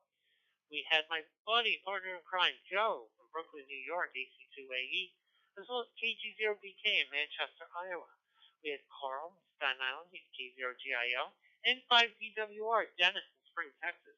How about KK7AYJ in that's the net, Cigarette Net in Boise, Idaho, and K2CBD, Chris on the Upper West Side of New York City. We had KE0MIZ, that's Bob or Robert in Wellington, Colorado, and KD9OHQ in Trempealeau, that's Ronald in Wisconsin. We had WJ7, or WJ6, FOX, Josh in Pullman, Washington. We had RWS, DX7 tonight in the Philippines. That's Michael. We had K7LAN in Ingalls Camp, California, as well as KD2MSU in Coney Island, Brooklyn. We had HE7WQ in Coolidge, Arizona, and KD2NBB, Bob in Brooklyn, New York. How about N6FTW in Lake Elsinore, California, AC9KQ, Dennis in French Lick, Indiana, and my good buddy Matt, Long Beach, Long Island, New York, K2AC8. We had N2EGQ, that is Frederick in Hewlett, Long Island, New York, K71QHE, Fleet in Pittsfield, New Hampshire. We had K71HHK in Quincy, Massachusetts, And Michael in Kelso, Washington, KB6BHR. I always think Kelso from that 70s show. We had Cody in Glendale, Arizona, K7XYG. We we had N8HUB, Andy in Grand Haven, Michigan. We had KE8QWV, Chris in Toledo, Ohio. KB2NUI, Damon in Tallahassee, Florida. We had John in El Reno, Oklahoma, KE7GWB. And I'm your net control operator, KD2LRX. And Joe, I am not going back and repeating those all phonetically. I am not doing that right now.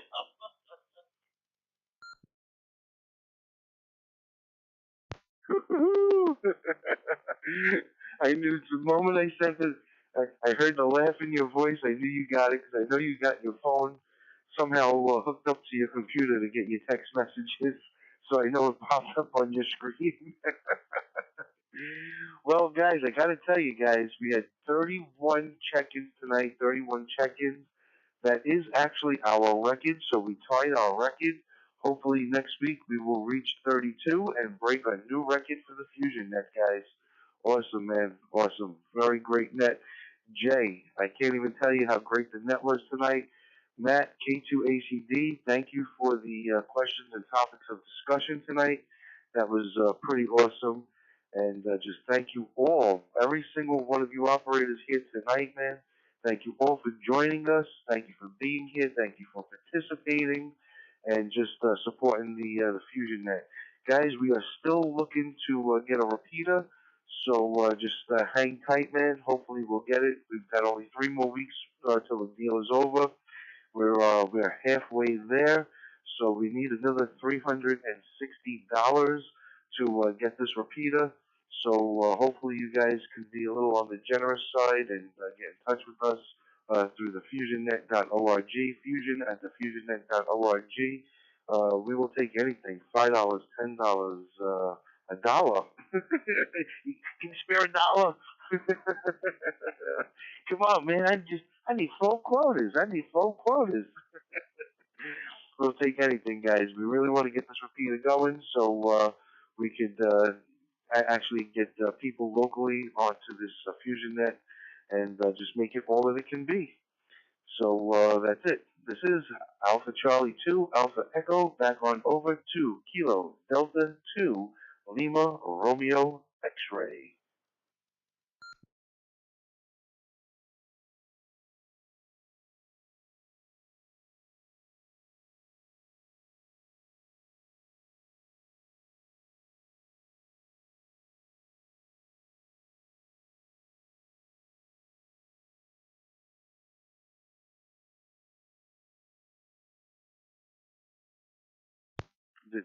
Did we lose the net control operator? Where'd you go, Jay?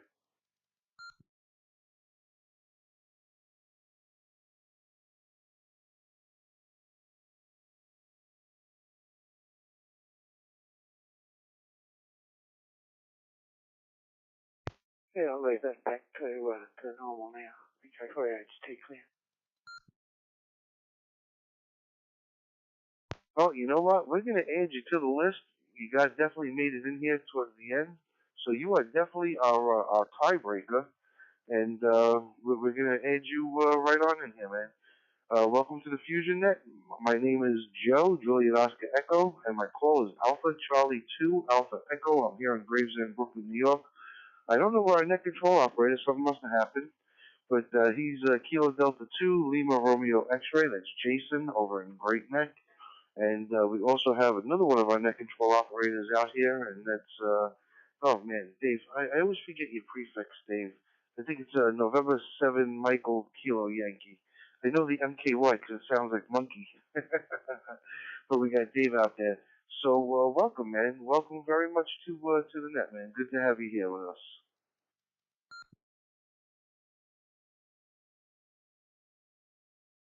Wait a minute, Joe. I'm here. You were a little delayed for some reason, but I'm here. KD2 LRX. Did you say there's another station out there?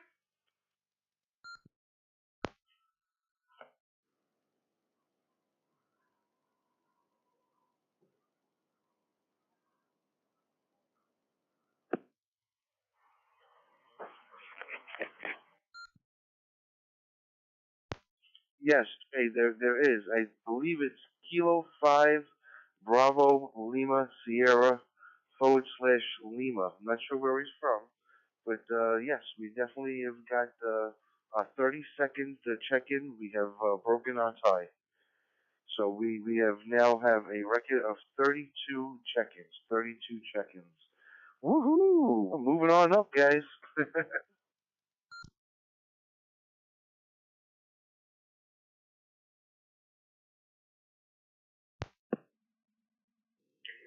Alpha Charlie 2 Alpha Echo Alpha Golf 7 Whiskey Quebec. Bit. Unless Chris is still there.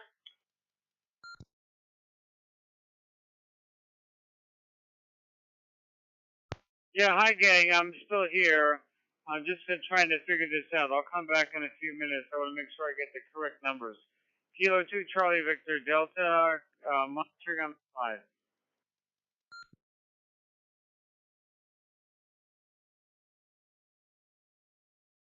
Hold on 1 second. Say that again. Say that again.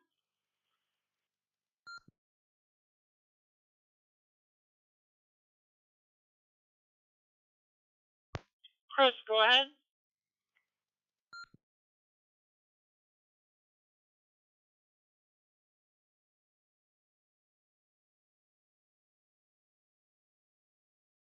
KTCVD, are you still there?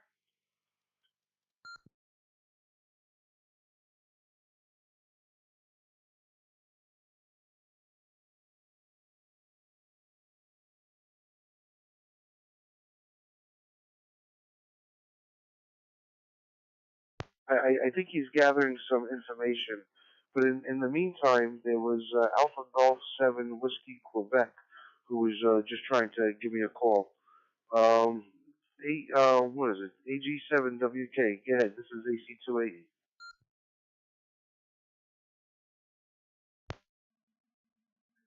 Yes, I apologize. I had to step away from the radio for a minute while you were wrapping up the session. You gave us some information about donating money towards the repeater that you guys are trying to set up. What's the and I looked on the website and I didn't see a place to do that. What's the best way for me to shoot a donation to you guys towards that repeater, AG7WQ?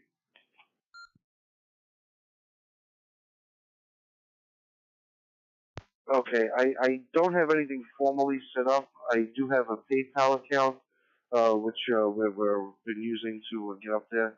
The PayPal account is it's loenco1972 @yahoo.com. That's I'll say it phonetically. That is Lima Oscar Alpha November Charlie Oscar 1972 @yahoo.com. And we appreciate anything that you guys can send us. Just make sure you put your name and your call sign in there, so we could put you on the list of people to thank when we finally do get everything in order. We want to keep track of everyone who's helped and donated, and so we could just keep track of you guys, and just send you a thank you and just give you all the accolades that we need to give you. Oh, and Jay, there was another one, dude. We hit 33, man. 33. There was a Victor Kilo 4 Echo Hotel Tango. See, this is why I like the the mobile users list.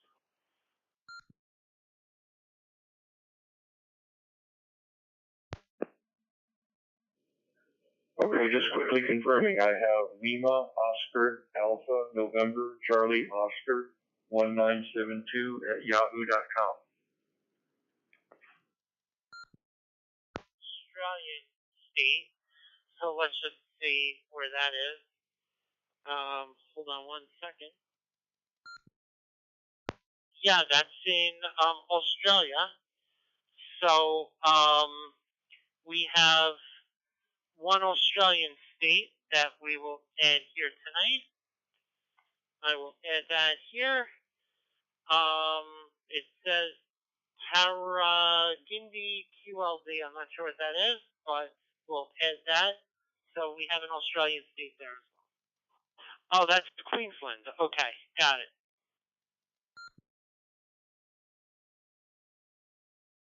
Yes, Cleveland.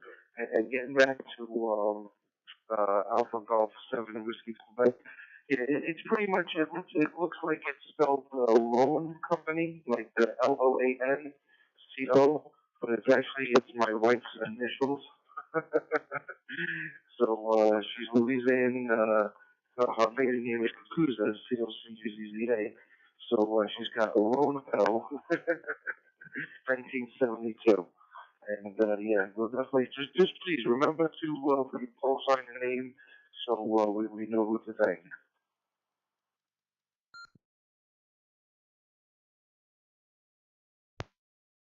Kilo 2, Charlie Victor Delta for comment.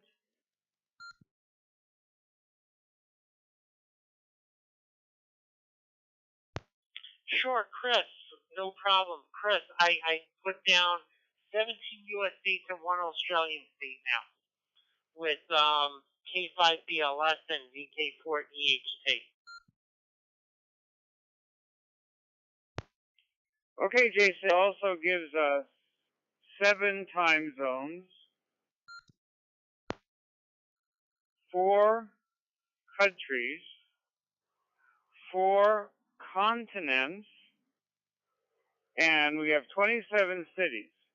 So 17 states, 4 countries, 4 continents, 27 cities, and 17 time zones. That just boggles my mind. We almost had 5 boroughs of New York City if Nick had shown would have had all 5 boroughs of New York City too, which is what I'm looking for. K2 CVD, back to KD2.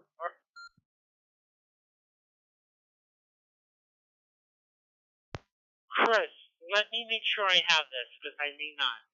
I have 17 U.S. states, 1 Australian state, 0 Japanese prefectures, 0 Canadian provinces, 7 time zones, 7 time zones, 4 countries, 4 continents, 27 cities, 1 British county, 1 Philippine state, and 0 net control timeouts. QSL?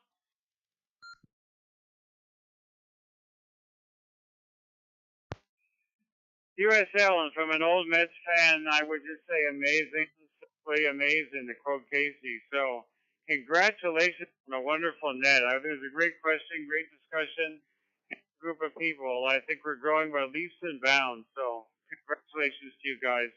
K2 CVD, back to KD2 LRX.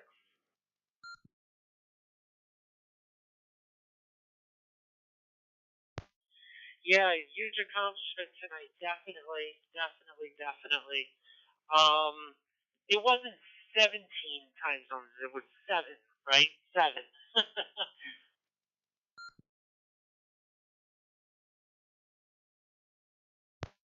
Yes, 17 states.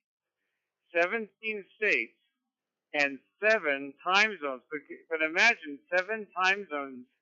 So we had all those continents, all those countries, all across the U.S. except for Alaska and Hawaii. I just kind of, the outreach that you get through the digital modes just still boggles my mind. Plus, you've inspired me to learn more about APRS. So thank you again for a wonderful net at K2 CVD, back to K2 LRX.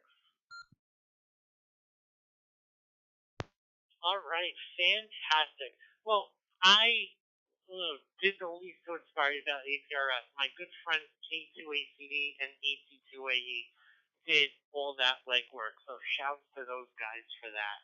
Really. Great job.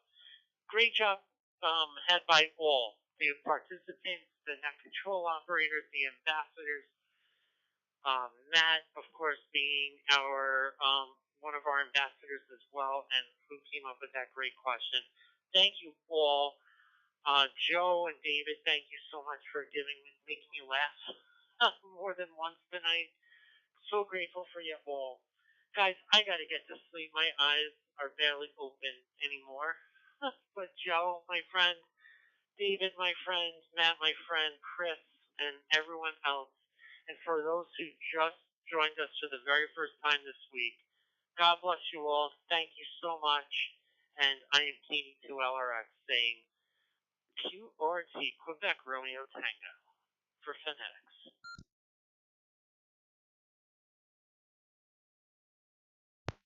Jay, once again, man, thank you for hosting tonight, man. Awesome, awesome net. Dave, thank you for live streaming this to YouTube. Definitely something we got to save. We may even have to definitely incorporate this and maybe even run a live stream off the web page itself. I'm just seeing now that you had sent it in the email. I'm sorry I didn't catch that earlier.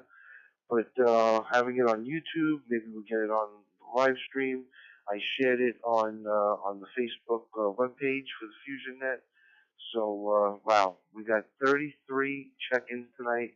We have definitely not only broke our record, or not even just matched our record, but we definitely broke it by two. So having 33 check-ins is the most that we've ever had. So we're making history here tonight, guys. We're making history. So Matt K2ACD, Chris K2CVD, man, you guys as ambassadors of the FusionNet, you guys are absolutely 100% awesome, man. Bringing all these great guys over to this net. We already had a great group of guys, but you guys just keep on bringing them in, and you guys kind of remind me of like Peter and Simon from the biblical days. You are the fisher of men out there, and women. Let's not forget Cigarette Annette out there. So, and you know what? I'm really seriously thinking that we really need to do a little joke session on our webpage for the joke of the week. And the net, we think you have a new job now. So, measuring it lengthwise. Alpha Charlie 2 Alpha Echo.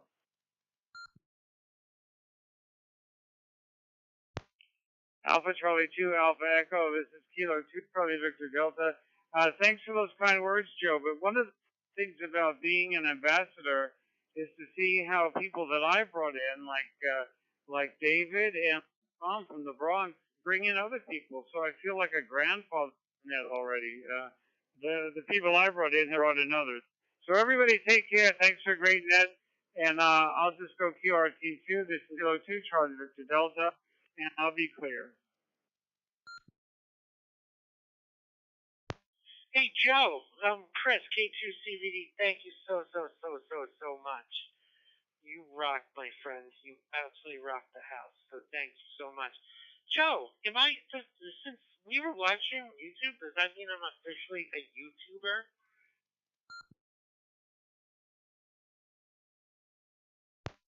Yeah, I guess that's it. You are now officially a YouTuber. We're gonna have to get you a little red arrow. Wow. So, I've got a lot of work to do on this website, and I got very little time. I'm gonna call Mitch tomorrow. Hopefully, he could help me out a bit with it. And oh yeah, subscribe. Oh yeah, subscribe to the YouTube channel.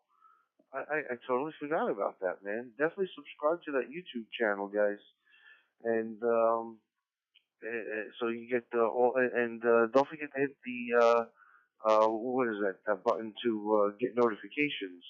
So when we're on, you'll know that we're on.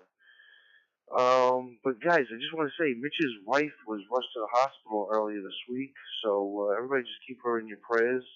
I believe she's doing better, so just still keep her in the prayers, man. Alpha Charlie 2, Alpha Echo.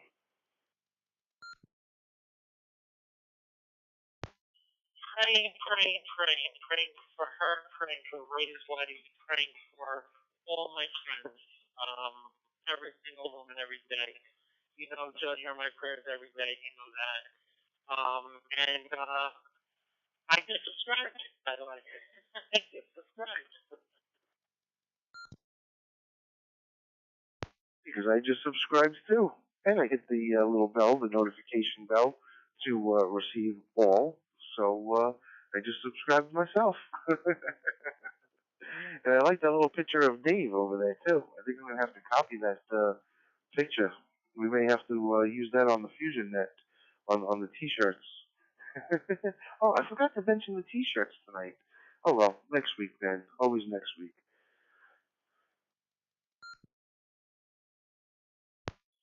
Oh, before I go, guys, just an idea. Maybe every week when David passes his traffic will be to point people to the YouTube page and tell them hit subscribe. What do you think?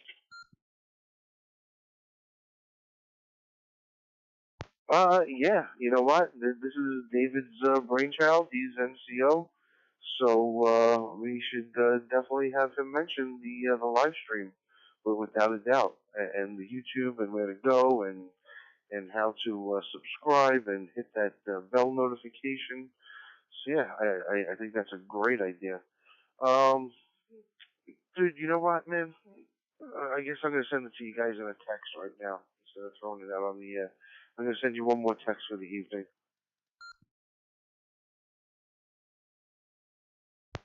Okay, cool. And then I'm gonna hit the hay. But one other thing.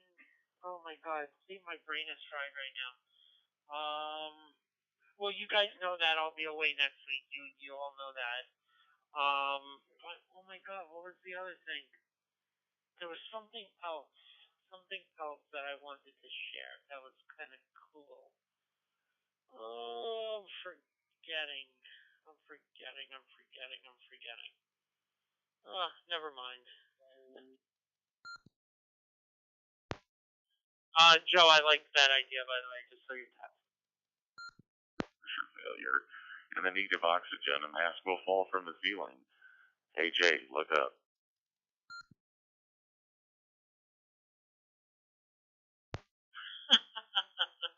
Yeah, I lost the oxygen.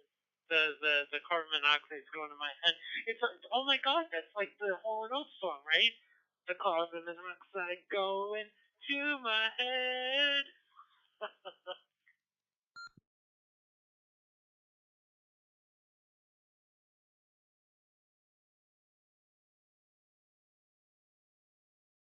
Wait, who sings that song?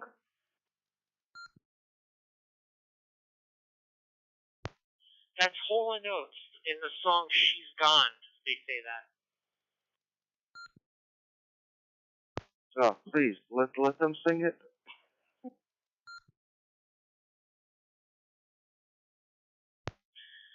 Joe, you jerk.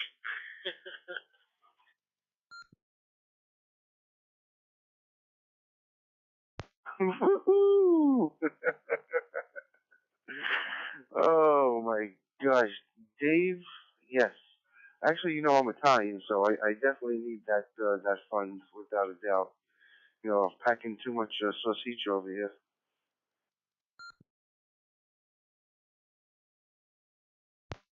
Again, 7MKY. I'm still dying over here.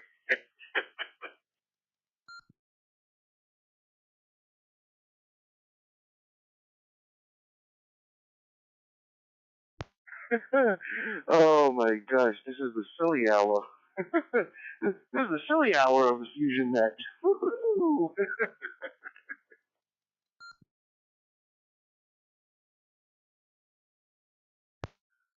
All right, gentlemen. I finally figured out how to stream effectively, so not that I see you guys watching the entire 2.5 or 3 hour stream, but do go through it. Please email me some comments with regards to audio levels. It's still work in progress, but the code that I sent you, Joe, if you embed that into the website or just create a different back page that we can test per the email, we can work on that. And I can have it up and running again for next week. Still having issues with the repeater on my side. It seems that when we talk on our side, the repeater decides to crap out and we don't hear your responses until I reboot the PC. So I'm kind of thinking I think it's the PC, so I need to replace it. And 7MKY.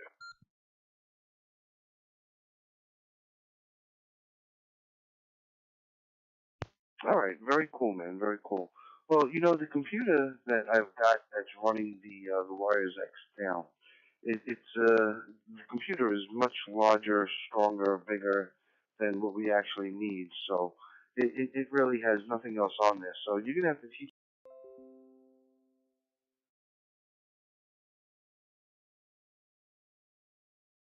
and see what we got to do to meet the funds there. So yeah, I'd really like to get this.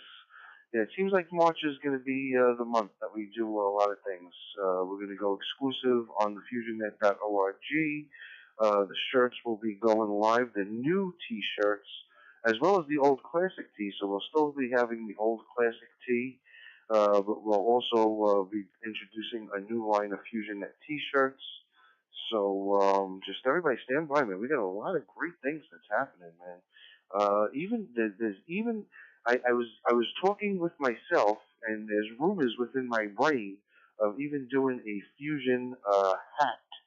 So we may even have a fusion hat in the works out there. So just things to think about. Fusion tote bags, fusion go bags. So we got a few things coming. All right, guys, this is Alpha Charlie 2 Alpha Echo Joe in Gravesend, Brooklyn, New York. Wow, it's 2 minutes to midnight, man. I don't know if I'm going to sleep yet, but wait, what's this?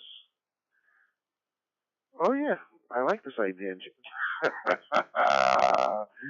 Oh yeah, we'll put it right next to the what is it? The members only or the only members club, or whatever that is. The yeah, whatever that was, the only members club.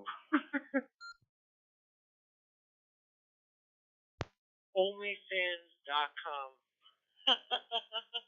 David the redhead. Oh, I remembered what I wanted to say, guys. Joe and David, the website is updated, just so you guys know, and everything. So we're all good. We're all up to date.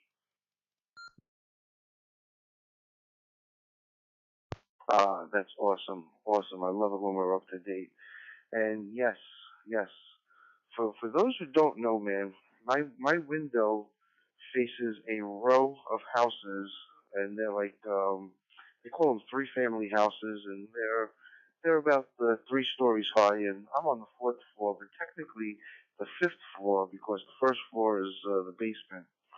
So I've got an angle, and I look out this window, and a couple of years ago, I noticed a drunk man vomiting all over the place. And then we seen him go upstairs with this girl, and then the next day I seen the girl cleaning it up, hosing it off the stoop, and we nicknamed her Drunk Guy's Girlfriend because we didn't know her name. So I would often look outside and see Drunk Guy's Girlfriend walking Drunk Guy's Girlfriend's dog. And she was a hottie. And I really thought she was very, very, very good looking. I snapped a few photos. I sent them to Jay. I don't know if I sent them to Matt or not. But then a few months later, Drunk Guy's girlfriend kicked him out. And Drunk Guy's girlfriend moved her mother in. And her mother was 100 million times hotter than Drunk Guy's girlfriend. But sadly to say, about a year and a half ago, Drunk Guy's girlfriend moved out, and then we got the 2 300-pound lesbians that moved in. And they did not use any blinds for the longest time, so I kind of like try to poke my eyes out with a pencil because it was kind of nasty looking. But then one of the lesbians kicked the other lesbian out and then got his girlfriend, who was pretty good looking, and then she kicked her out, and now she's got a redhead living with her. So, I gotta stop looking out this window, man. I kind of feel like David when he's looking out over his balcony and sees Bathsheba taking a bath. Alpha Charlie 2 Alpha Echo. I think it's getting very late. It's a good thing I don't drink anymore. AC 280. Hey, Joe, you know, I was just thinking, that lesbian is moving on up. She's got the redhead now. She's moving on up.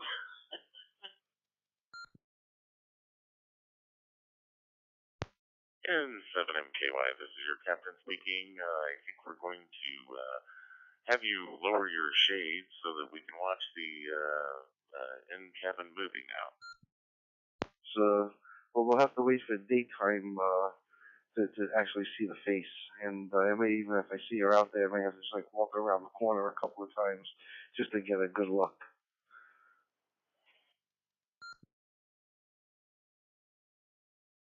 Listen, man, if she looks good at night, maybe if you have a butter face, you could still go. You know, it's still not the end of the world. Well, I forgot to mention, she did. She did get shades, but she got vertical blinds. So when she's blocking the view from the streets, she doesn't realize that anybody from the fourth floor and above can see right through the blinds. So they can't see her from street level, but from my level, and a good pair of binoculars. Well, I'm gonna sound like a pervert, man. I'm sounding like George McFly from Back to the Future, being in the tree with the binoculars.